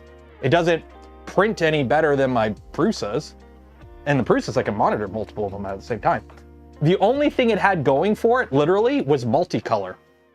The moment I got an XL, I stopped using it. Simple as that. The moment I got an XL, I stopped using the Bamboo. Because the only reason I kept it still on the shelf was for the multicolor and filament rollover. The moment I got a Prusa XL, and the moment I got an MMU3 for a Mark IV, disclosure, Prusa sent me both of them, but also disclosure, Bamboo sent me their printer. I just stopped using it because 5 colors are better than 4, and it was less waste, and it was faster. So I just, yeah. Is a Chinese patent scam? Yeah, that's gonna get interesting once they try enforcing that shit. Okay, let's build Gundam stuff. Here, does somebody want to edit that whole little rant there about your printer doesn't matter into a short, and I'll put it up on my YouTube channel. There we go. What, how far in the stream are we? How far in the stream? An hour and 38. Okay, so around an hour 30, I gotta edit a bunch of this into a short. There we go. An open MMU. There's quite a few different alternate like MMU type things out there already. So. Multi-tool head. Yep. Snapmaker's coming out with theirs. Please wait until reviews are out. Their whole Kickstarter thing where you can like put a down payment for a spot and then I don't like that. Wait till reviews are out. Okay? I always get hesitant when I see a printer come out on Snapmaker or Kickstarter. I don't see a lot of like, it just comes out. It's got good paper, but there's not a lot of videos showing it working. And then there's a few content creators that are like, oh, you got to get on this. You got to get on this. I'm always hesitant when I see that. I'm always hesitant because it could be good and they could just be hyped for it. But wait until actual real people have it in their hands and you get reviews. Simple as that. Especially when it's a new system from a company that hasn't done that before. Hello, Orange Storm Giga. Always be hesitant when it's a new product from a company that hasn't done that before. Yes, Snapmakers have made 3D printers before, but they've done that 3-in-1. Disclosure, they have reached out for me to take a look at that years ago and I turned it down.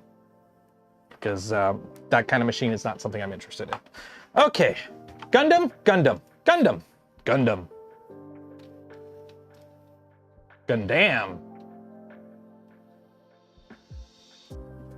By the way, all we have left on the, I have the feet printed. If you want me to go grab them, they're downstairs. I'll grab one of the feet. They are stupid huge. But right now I'm printing these ones here, the 34 part. Each one of these is 600 grams of filament. Or no, I'm printing the 33 part. So this is 33 grams of filament, or 600 grams of filament each. This I need to print on the XL because it's it needs a bunch of support material, and I'm printing it with PLA support to save the PETG. And then I got to print these guys, and then I also have to print these guys. So I got to print 14, 15, 1, 7, 33, 34 times 2. I don't have enough filament. I'm just realizing I do not have enough CF PETG. Some of this I might have to print in just black PETG. We'll see what we get. We'll see what we get. Yeah, Kickstarter allowing big companies to skip. It's Down Under Maker. They do it because it's marketing. Kickstarter is a massive marketing platform. So it's you basically, two reasons you do a Kickstarter as an established company. One, you do it because it's marketing.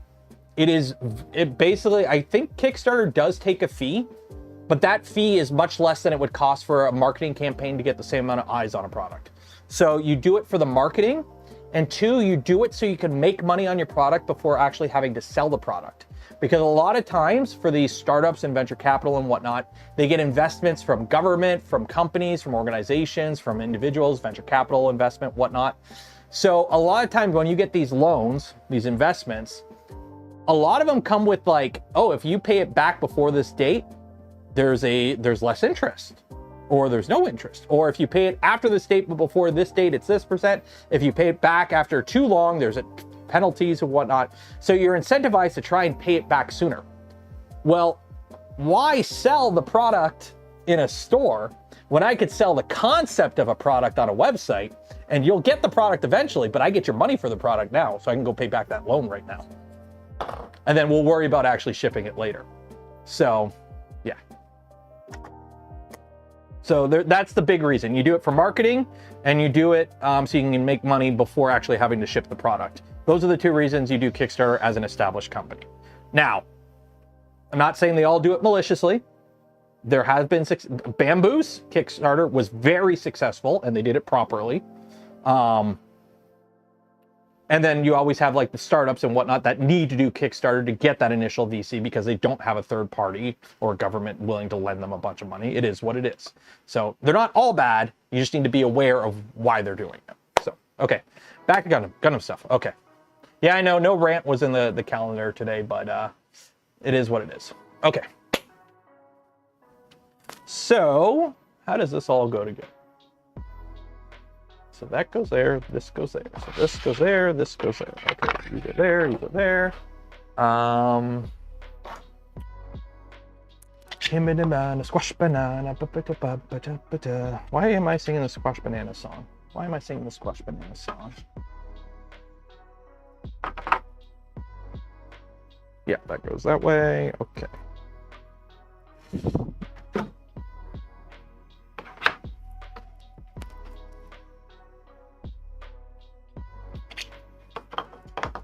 Gloop.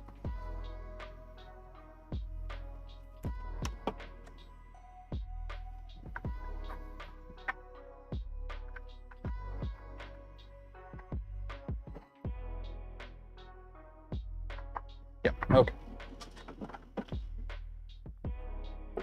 Do a little bit of gloopy, gloopy, gloop, gloop.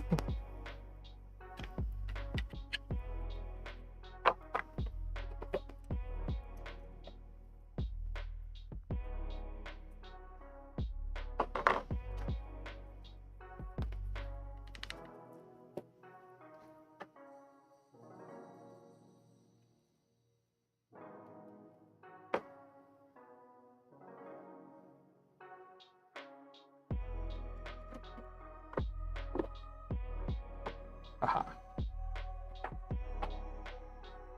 How long does it take for the gloop to fully dry? You want to give it like a while for it to like fully dry, but in terms of it like setting to the point where you can start handling, a couple minutes. Like,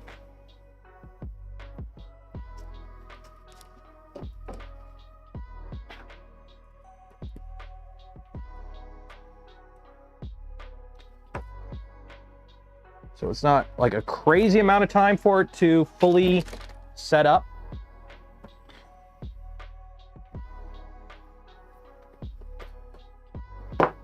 Robots controlled by a pilot that are more effective than tanks due to their speed and maneuverability. What? Oh, Gundam is an anime series revolving around a war between Earth Federation and Principality of and mobile suits, which are essentially giant robots controlled by a pilot. More effective than tanks due to their speed and maneuverability. Oh yeah, so Gundam is giant robots. It's like one of the first big animes to like get the whole concept of a mech being piloted by a person. Yeah, there was ones before, but Gundam's like the first one to really make it a thing. You probably know what a Gundam is. Like it's a Gundam.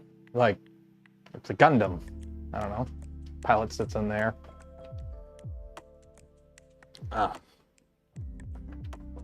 I do love how they hand wave it all, because in the real world, a mech makes no sense at all. Let's take a tank and make it vertical. So it's a easier to hit target, less armor, more unstable. It's a bigger target. Also, the feet are gonna sink into the mud. Mechs in real life don't make sense. Also, the power supplies and whatnot don't make sense. Gundam hand wave it by like, oh, the generators emit particles that basically make all forms of like computer guided munitions don't work. So you can't like, because in the real world, you can shoot down a plane over the horizon from hundreds of kilometers away with a missile, right? You just do it, right? You just do it, right? The Americans, they'll fly an F-35 into your airspace, lock on to somebody that's over the horizon, and they'll pass that targeting data to an F-18 that's way the hell back there that'll send a telephone pole 300 kilometers downrange into the side of your plane, right? That'll take down a Gundam. But, oh, magic particles that make that shit don't work, so everything has to be line of sight. So, oh, now we have giant robots with swords. So. Yeah, they mess up radio waves and whatever, so it's like, kind of funny, it's like they have to do all this stuff to like, justify the robot. It's like, oh yeah, these totally make sense in the setting, but in real world, yeah, no, not real world. The magical setting, Gundams work only work in this situation. What did you jump into? I don't know. I'm building Gundam stuff. How's the printer printing? The printer is printingly. By the way, here, let me zoom out. I want to show you the spool. I love watching the spool on this thing spin. Whoop. Just watch the spool spin. Like,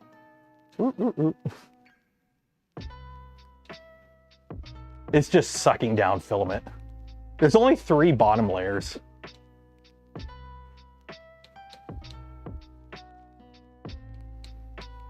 really don't like the click-clack.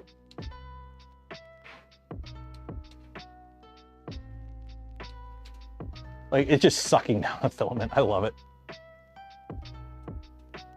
Freaking 1.9 kilograms of filament in 15 hours. Okay. Okay.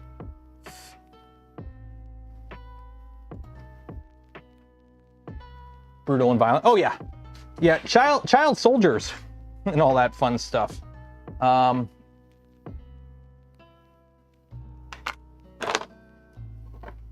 Gundam is a series where it's not good. It's pretty violent. Let's be honest. Okay, you go there. Like, you've probably seen the one where the kid's head gets blown off. Actually, I don't think that's Gundam. I think that's another series by the guy who created Gundam, though. There's a reason why he's called Kill 'Em All Tomino.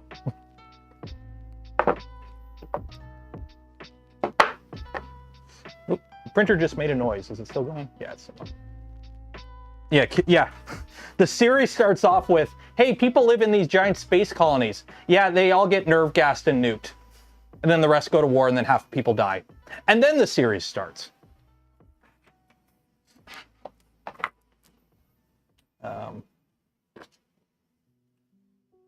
It's just like, oh, child soldiers, yay, fun times. You go there. And... oh. Am I missing a part? Did I accidentally print two of these? I might have accidentally printed two of them. Nope, I did not. You go there. You go there. Okay. So we gotta put some tape on these to make them a little stiff. Iron-Blooded Orphans was amazing. Yeah, it was a good series. I liked Iron-Blooded Orphans was pretty good. Some people got a little bit of a happy ending, but the main characters did not. That's the thing with Gundam. Very rarely does it end with, like, the characters having a good ending. 8th MS kind of did, except for the one character loses his leg. Which for Mercury, the two main characters, they ended up all happily married. Except for the one's got like massive nerve damages and is stuck in a wheelchair for the rest of her life. And then her partner is, actually she made it out okay. Other than the fact that she's like, I think she does make it out okay. Soletta got all fucked up though. And then the main Gundam cast, they all end up pretty fucked up.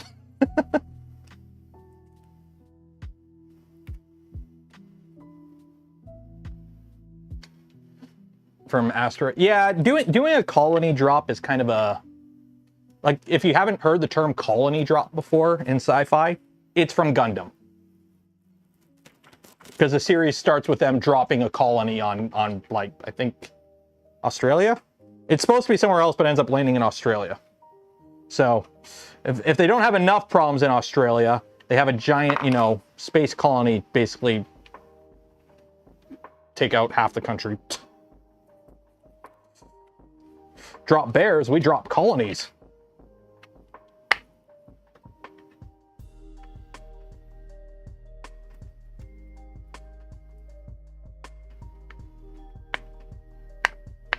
Okay, so you go there. You go there. And you go there. You all go in there. Okay. So now we gotta do some gloop.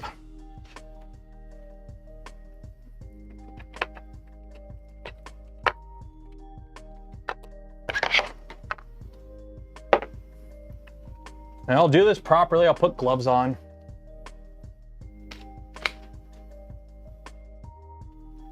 Yeah, well, Mass Effect actually did that really good. Like, until the final battle of the third game where they kind of broke their own rule. But Mass Effect, if you, like, take the time and read all the lore of everything, there's like all these rules when it comes to actually like fighting in space, because it's like we use, you know, rail guns for a lot of our weapons and whatnot. And the problem is in space, stuff just keeps going. So if you aim at a target with your rail gun that has as much kinetic force as a nuke and you miss, that will just keep going forever until it hits something. It can happen today, it can happen tomorrow, it can happen, you know, 5 million years from now. Some random planet just gets sideswiped. But that's something you gotta worry about.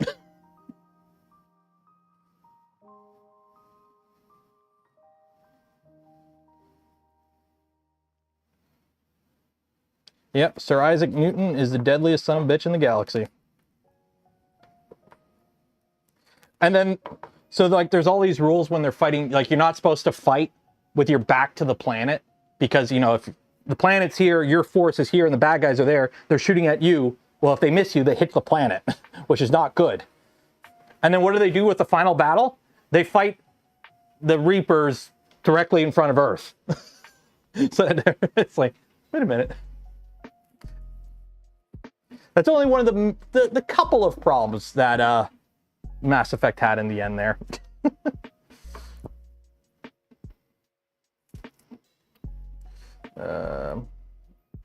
This one goes in there.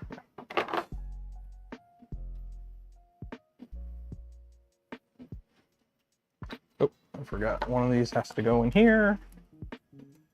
This guy.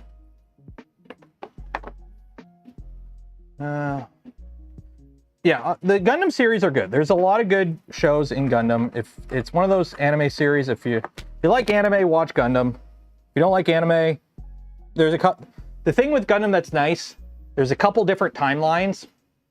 So there's like Universal Century, which is like the main Gundam timeline, and there's a bunch of series in there. And then there's a couple other series like Iron-Blooded Orphans, which is a completely standalone universe. Gundams are in it, but they're completely different, not connected. So you don't need to worry about it.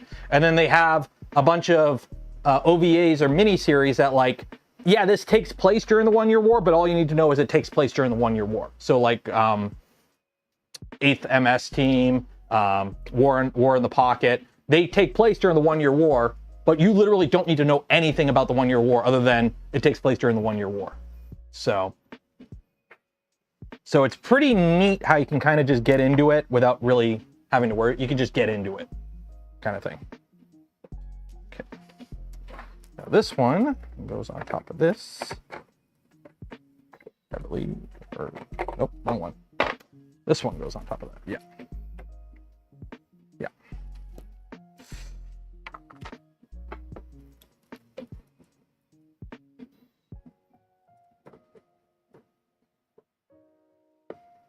Bloop, bloop, bloop, bloop, bloop, bloop, bloop.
Gundam is almost... Well, what is it? Gunpla is like one of the most profitable franchises in the world. Like in terms of like profitable, like, okay, you got Pokemon, you got Legend of Zelda and whatnot, like franchises that are most profitable. Gundam's like at number 10 or 11 or something like that.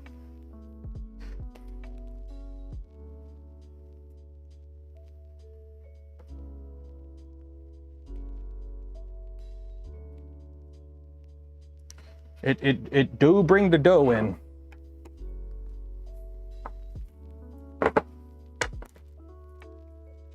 Okay. Now we cheat, because this part is supposed to have like a whole mechanism in it so that it all opens up. Yeah, we're not doing that. We're just gonna kind of slather that on there.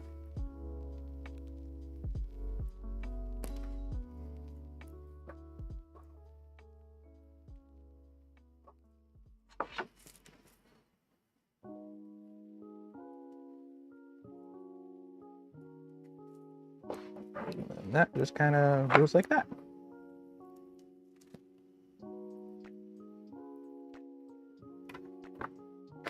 And then, like that one guy from that movie, more weight. There we go. That is one shin guard thingamabobber done. Let that dry for a bit. And then we do the other one.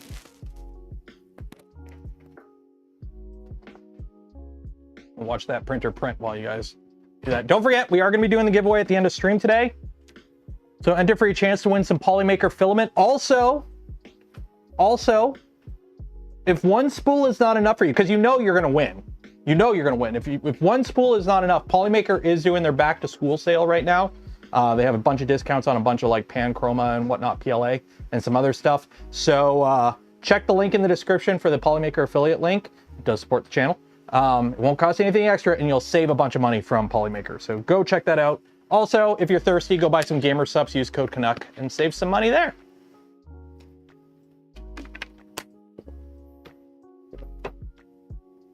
Don't treat my Simon. It's weight. I mean, I could use my giant block of Amco that was supposed to be like a piston in a mold that I beat the crap out of stuff with. Every tool is a clamp. Yep. We're just gonna clamp this together right now with my micrometer. Hey, Jack. Ooh, why do I have 17 notifications? What the hell? Oh.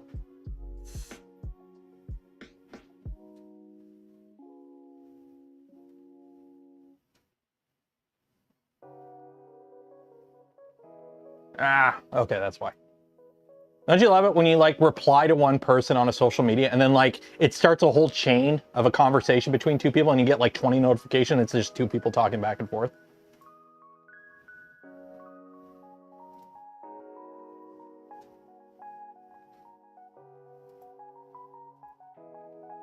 Okay, so this is Bamboo's Q-Forge knockoff. Chroma Canvas. Really? We launched the beta. It turns your image into vibrant filament. Do the limited slots and you guys some beta.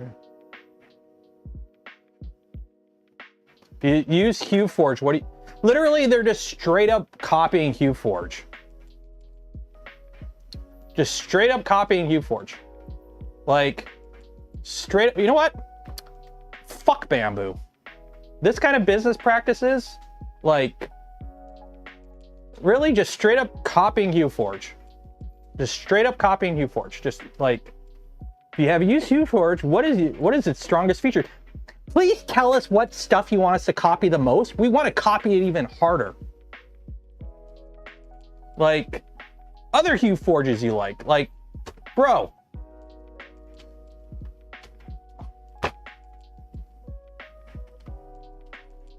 You can tell I watched the William Osman or Louis Rossman video the other day. Like, it's just shitty business practice. This benefits nobody other than Bamboo's bottom line. Like, people chirp me when I'm like, they're just going to be like DJI. I mean, they're all former DJI engineers, so what do you expect? But I'm like, it's just going to be like DJI. They're just going to try and move into the segment and just take over everything. They'll start with like a decent product at a decent price, and they'll just keep pulling people in, and then you get stuck in their ecosystem, and that's all you know. And then they're just going to start grabbing stuff from other things and start charging. They have like subscription stuff in their thing now. Like, just straight up stealing Q-Forge. Just...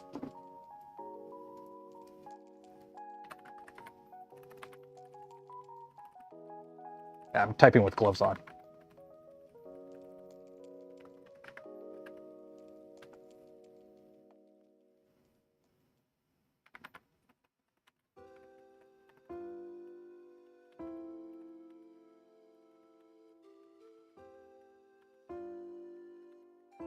Yeah, okay, let me take my gloves off.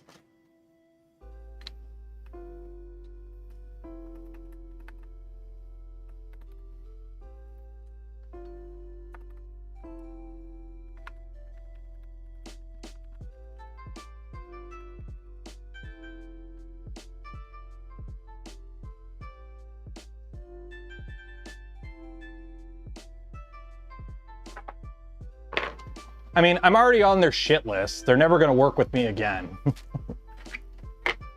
So, what do I care?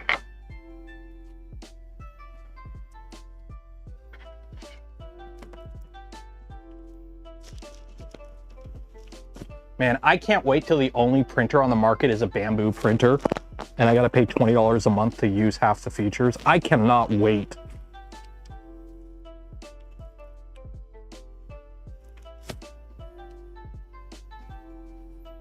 I cannot wait.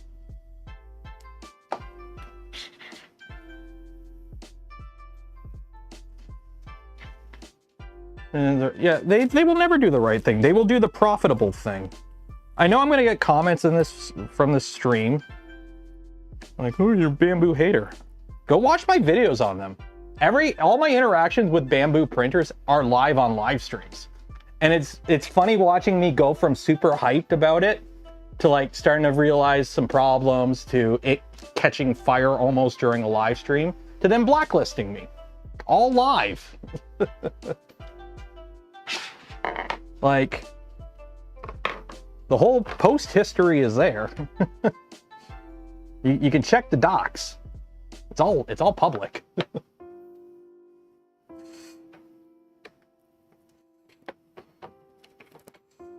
No, they saw that HueForge was, a lot of people buy use Bamboo printers for HueForge.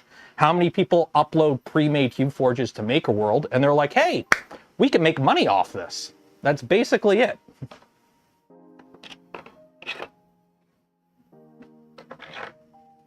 Like, that's exactly it. They'll probably sneak in a feature or something to see, oh, ours is slightly different. We do it this way, but you know what it is. It's a copy of HueForge. Like,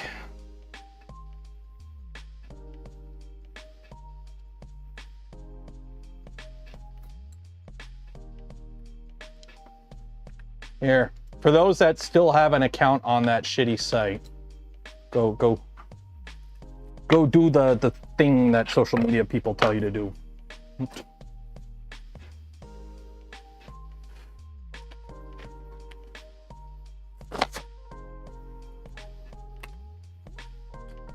Okay, I'm being good. I'm putting my gloves back on.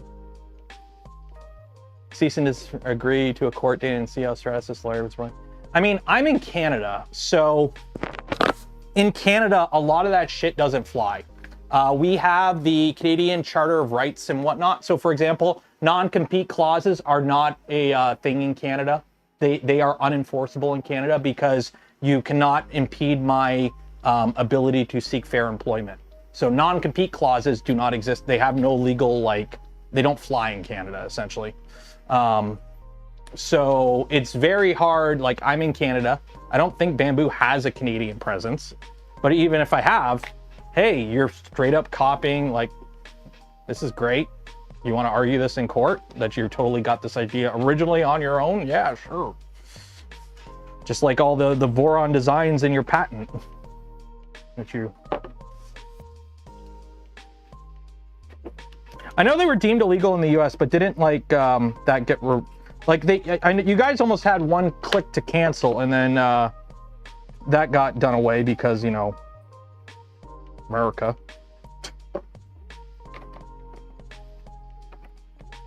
Okay, we go on there. There. Now we wait for this to dry a bit.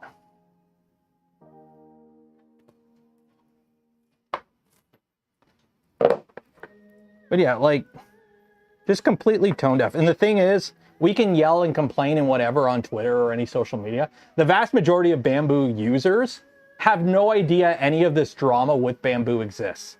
They walked into a micro center, they bought a 3D printer, and then they just started printing random meme shit for an Etsy store. Like, The vast majority of Bamboo users don't even know all this drama with Bamboo exists. That's the downside. So it's like, you can call out companies for all the shitty business practices in the world, but when it doesn't even affect their bottom line, what's the point? What's the point anymore?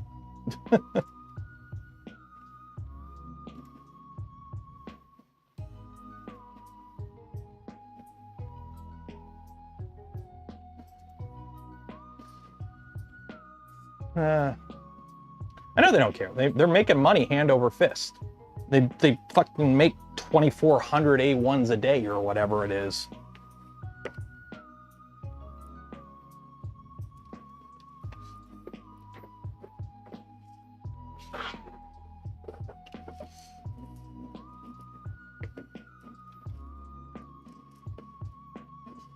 Is what it is. Is what it is. I'm gonna keep doing what I'm doing, having fun what I'm doing, and it doesn't affect me.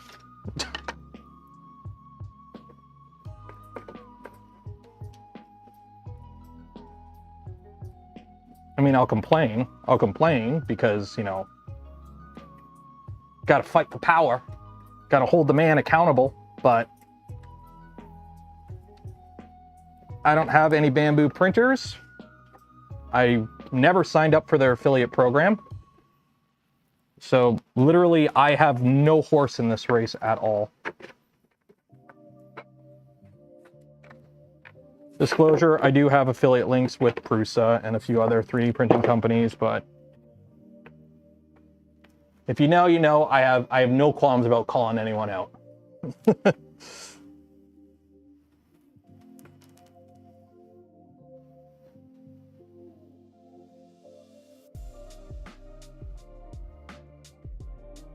Anyone ask me if they have a printer hobby or want a workhorse, but yeah. My go-to is, hey, somebody comes up to me, hey, I want to get into 3D printing. What should I get? My neighbor came up to me the other day. Like, hey, you do all the 3D printing stuff. I want to get a printer for my kid. And I'm like, okay, what is going to happen? What's the printer going to be used for? They're like, oh, my kid's just going to print random stuff that they find on the internet. I'm like, cool, go buy Bamboo A1.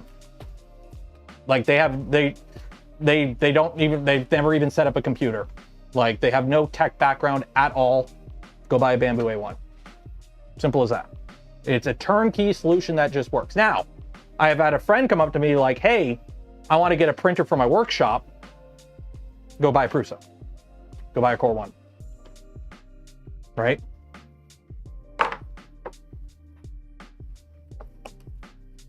Like, it depends on what you need the printer to do, what your skill level is, and what you're expecting to get out of it.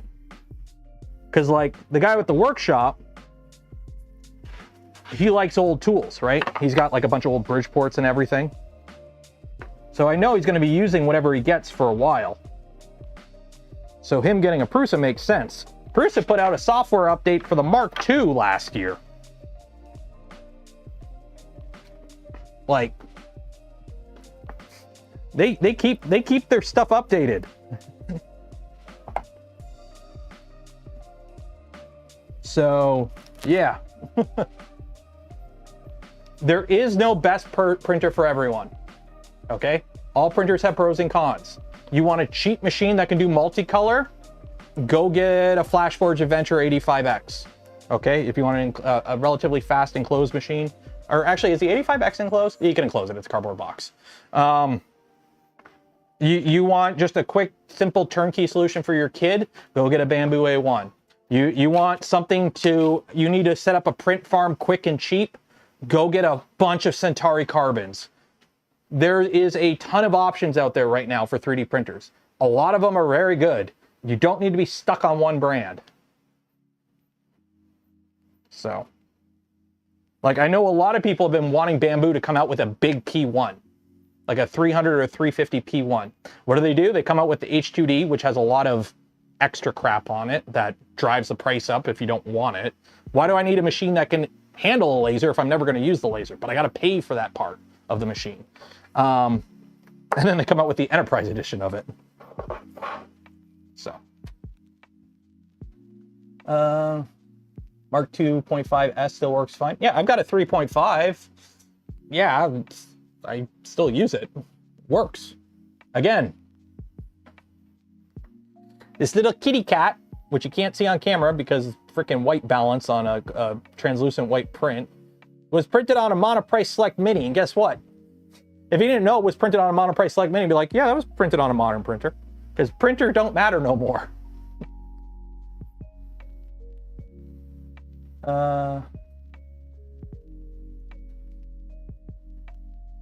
I need a printer for my dad's place. Okay, Jonas, here's the thing with a Voron. A Voron, you are fully responsible for the entire machine. How well did you build it? Depends on how good the printer prints, depends on how well you built the printer. If you didn't build the printer good, it's not gonna print well. And then also, you are fully responsible for all maintenance and repairs on the machine. So if you're getting a machine for somebody else, don't get a Voron. Because it's not a machine for that. A Voron is a tinkerer's machine. I know people that have built a bunch of Vorons for print farms.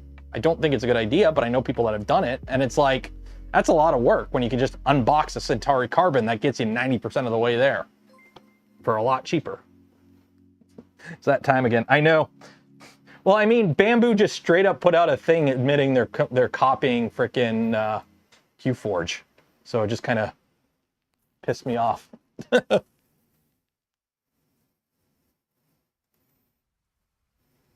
So, yeah. Yeah, don't become the IT guys for somebody's printer. Good way of putting it. You do not want to be the IT guy for somebody's 3D printer. Okay, so this goes in here. What time are we at anyways? We got 15 minutes left on the stream, guys. Ah! So enter for your chance to win some Polymaker filament. We're going to be doing the giveaway at the end of stream. Do this now. Has it been 7 months? Apparently it has been 7 months, Steve. Here's to many more. Remember, best way to support the channel, the content I create, and the things I do is to become a channel member, Patreon supporter, or if you're really cool, gifting memberships to others. Because that allows other people to hang out when we do member streams, which, are we doing one next week? Oh, dang it, I accidentally clicked that and it closed everyone. Okay, where's my calendar? Where's my calendar? Next week, we should be doing a member stream. So usually we do a member stream every month. So that will be next month or next week, probably on the Wednesday or the Thursday. And there's streams that are not public. They're only for channel supporters. And usually we do something we normally don't do on a stream. So that's a little bit more tape.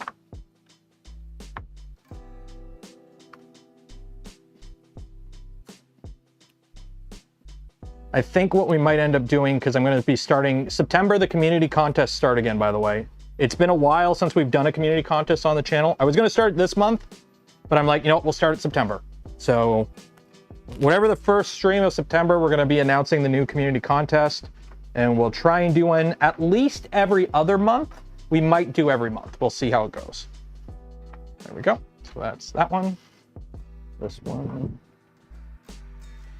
goes on there.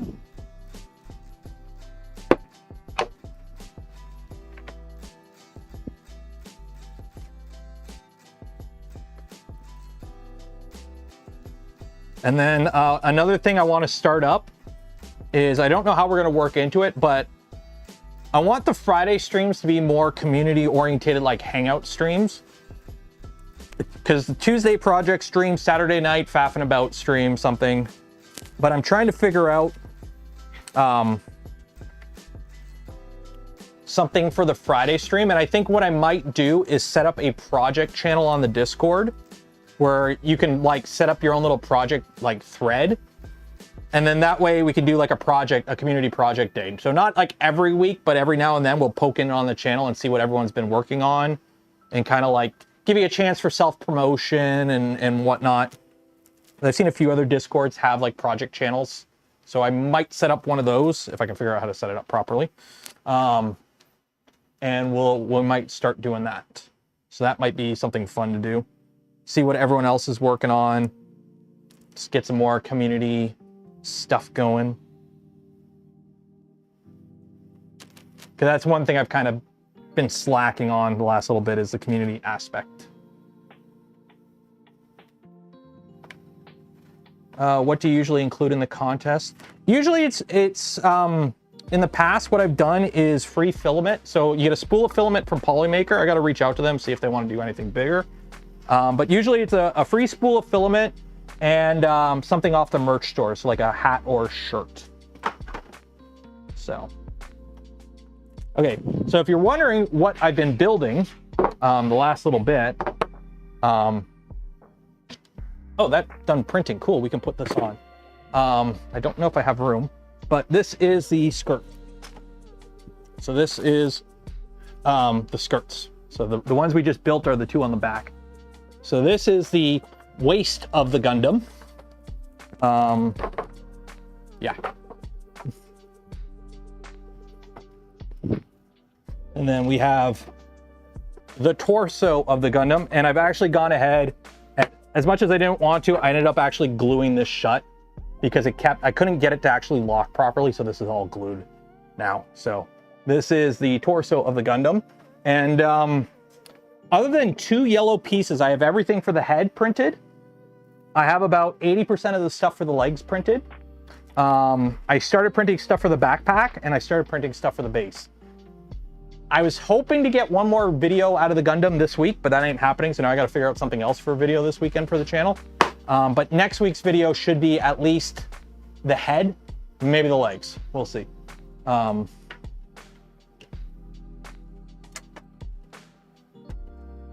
now we see if this thing that I designed actually works.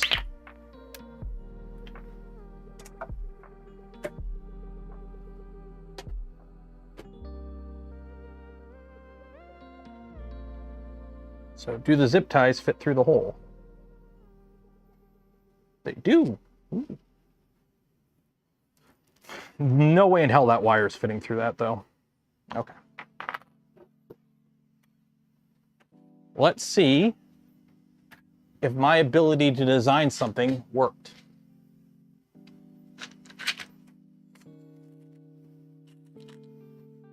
Overhead camera.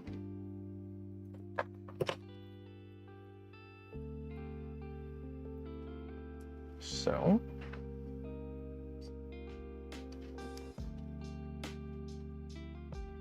Okay, so the clearance ain't exactly full clearance, but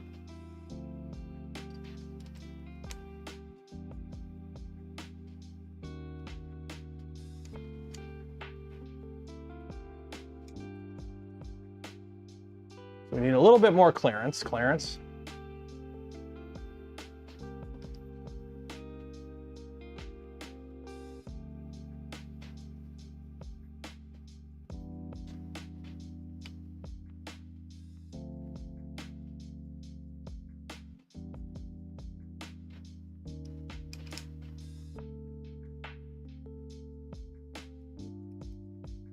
There we go.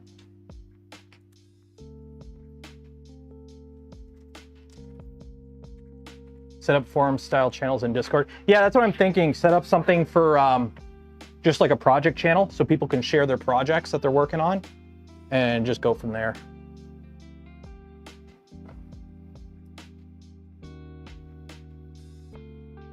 So yeah, so I'm just gonna zip tie the wire in.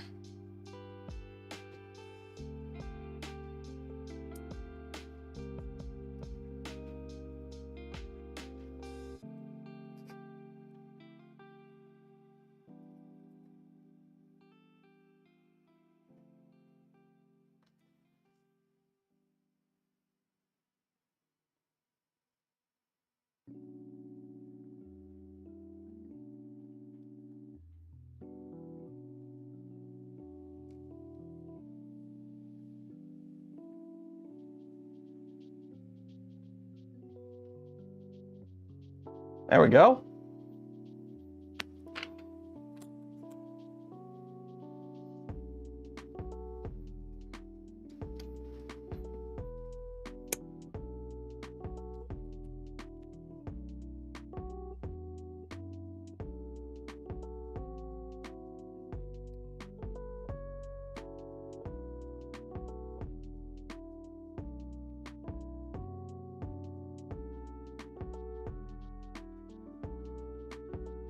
Oh, that's not gonna work.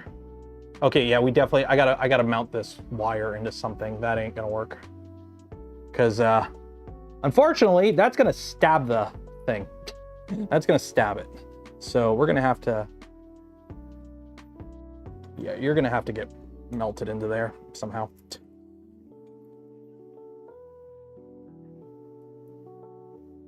Yeah, I'm totally gonna have to melt you in there. Yeah, okay. Let's get a hot glove.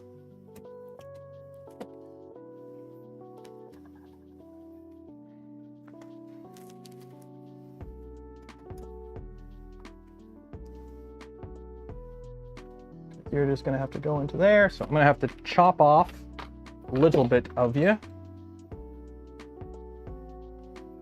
So the last thing I want is it sticking out. I don't know where that went. That's okay. Get my welding gloves out. You know, these aren't proper welding gloves. I use them for welding when I do have to weld.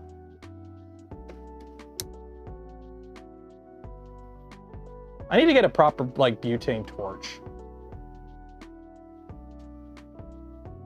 one of these days.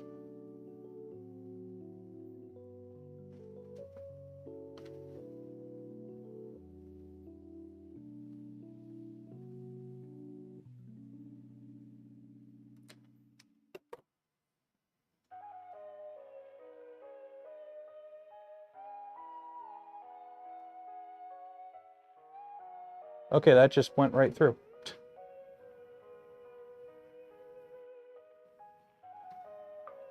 Okay, that didn't work. That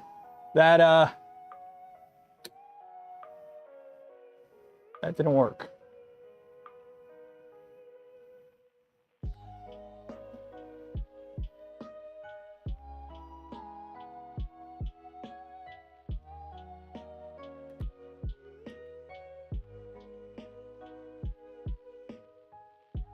There we go. Just shove it right in the middle.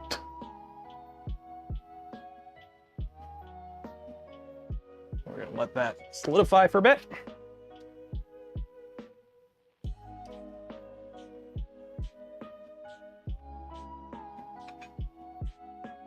There we go.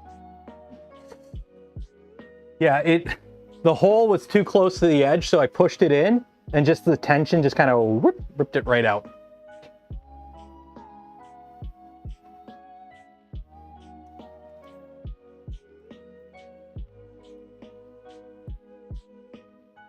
There we go. How's that look?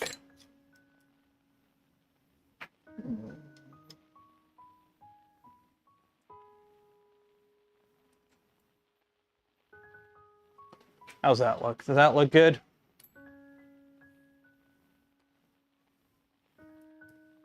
That's that. There we go. So essentially I need to make something like this for this guy. Wow, look at it go. What's the feed rate on this, by the way? 42.8 millimeters cubed a second.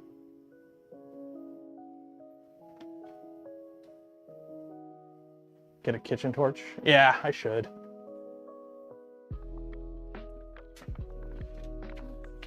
How's it looking? No warping.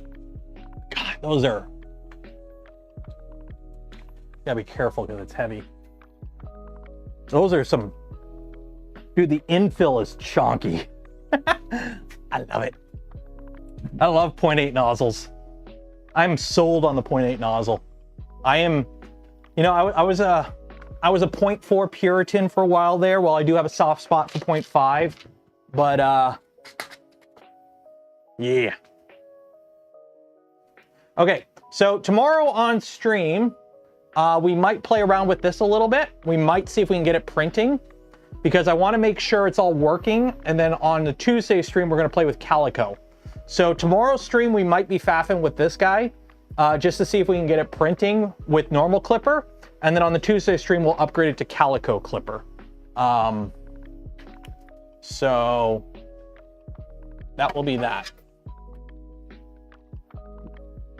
Look at my balls. Let that dry.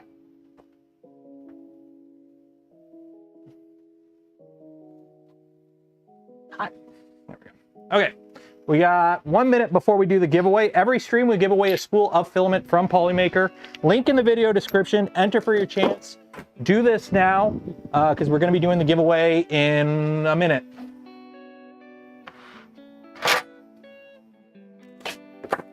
You have until I finish cleaning the support off these parts.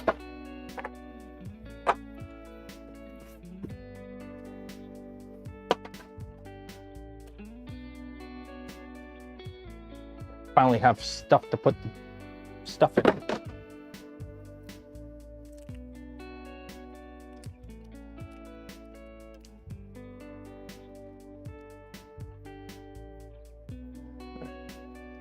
Oh. It's funny, you can see all the facets on it from the STL. All right, in the bin.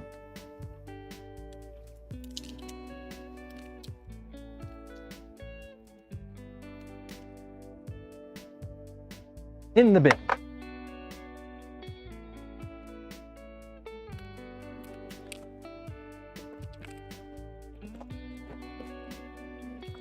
Probably should have let this cool a bit beforehand, but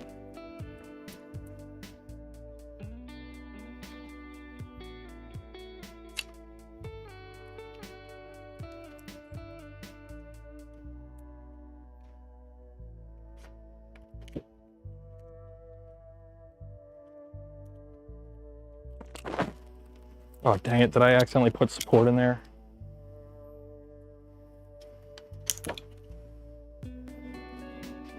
I did. Dang it. I hate it when I accidentally turn on support for the whole model instead of just where it needs it. I will clean that out later.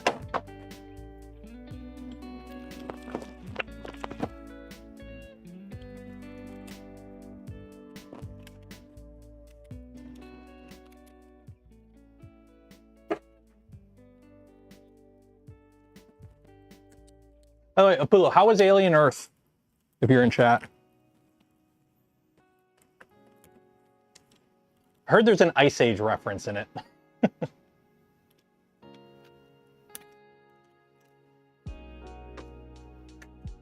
There we go.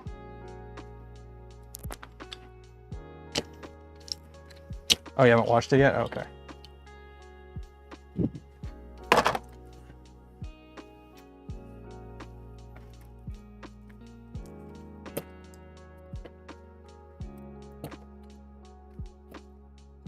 There we go. Waiting for the whole thing. I might do that. I might do that.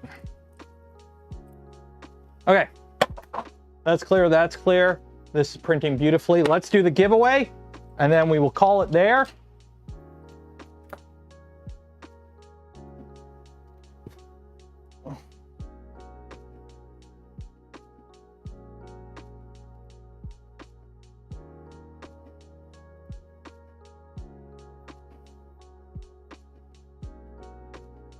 Okay. I've got like 20 different windows open. Let me just close all these guys out. Okay. So every stream we give a giveaway of a spool of filament from Polymaker. So let's do this and do our giveaway.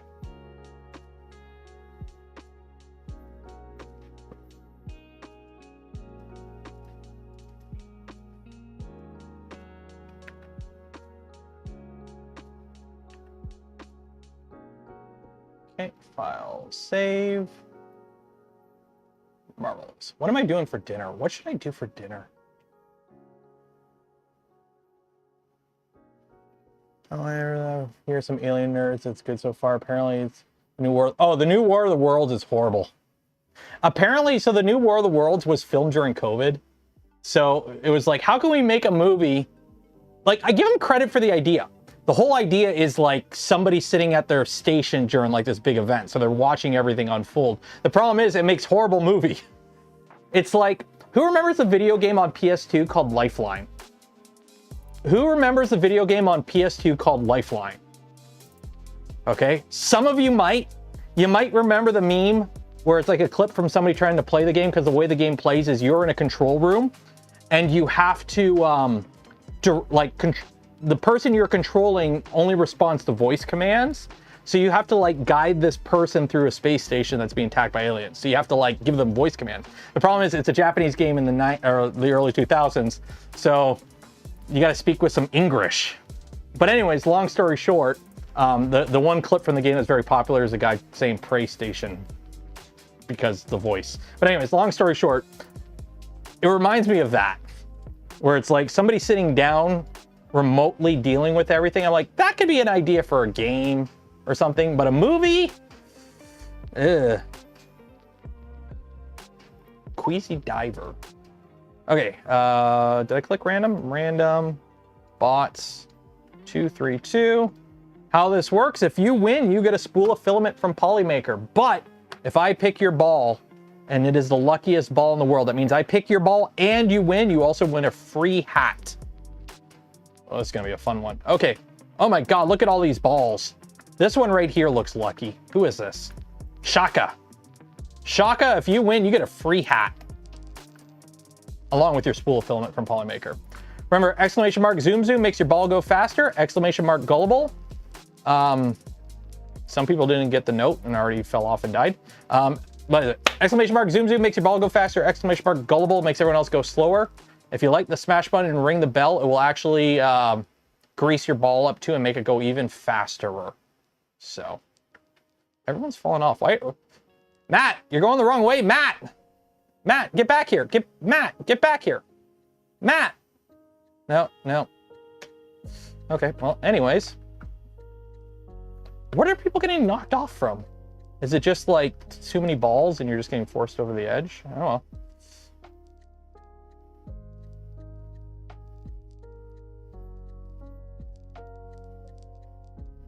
Oh yeah, the guy played by Ice Cube. Yeah. Like, it's a neat concept. Don't get me wrong. It's like, hey, if we had to make a movie, like if you were watching, like, okay, you know what it is? It's a Corridor Crew skit or something like that. It's like, hey, here's a challenge.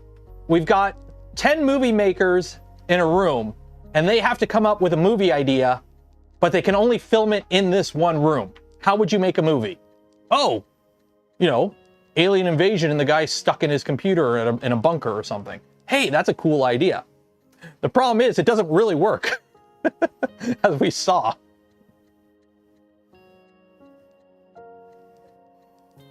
Shaka when the walls fell. Did Shaka fall off the edge? I don't even know if they're not in the top 10. Apula's in the top 10, but Raj D is in the lead. Oh, Anthony. Oh, jeez. Got yeeted. Art Applewhite. Congratulations. Oh, this is one of the annoying ones where you can like fall off the edge and not pass it. Art Applewhite. Look at all the people not finishing. Oh, there's another one finished.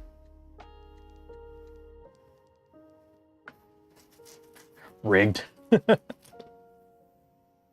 Okay, Art Applewhite. Congratulations. You have won yourself a spool of filament from Polymaker. Control F, Art. Also, apparently next Sunday is Starship launch. They're trying again for a Starship launch. Where's Art? There's Art. Okay. That's a mighty fine project idea. There you go. But yeah, next Sunday, apparently Starship launch. So I might stream that on Twitch. We'll see. We'll see.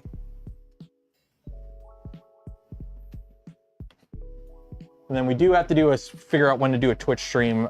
Maybe this weekend, if not Monday. Got to finish building that Gundam.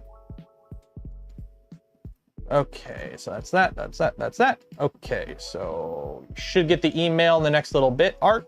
Okay, so we're gonna call it there. Oh, hey, here's that piece that I thought went flying. Garbage. So we're gonna call it there. Shout out to Polymaker for the spool of filament we gave away this stream and every stream. Links for all of them and more in the video description. Polymaker is doing their big back to school sale right now. They should have called it back to spool sale. Marketing dropped the ball there, but you cannot drop the ball by getting some filament on sale right now. Use the link in the description. Affiliate link doesn't cost any extra. Go a long way to support the channel. Same with gamer subs. Use code Canuck. Save some money. Get some gamer subs. And for those that donated to the channel, gifted memberships to others, or became members of the channel yourself, I thank you. Would not be able to do the things I do, create the content I create without your continued support. You make it all possible. We're going to call it there. It is the weekend. Enjoy the rest of your weekend. Be safe out there. Wash your hands. And I will see you tomorrow. Good night.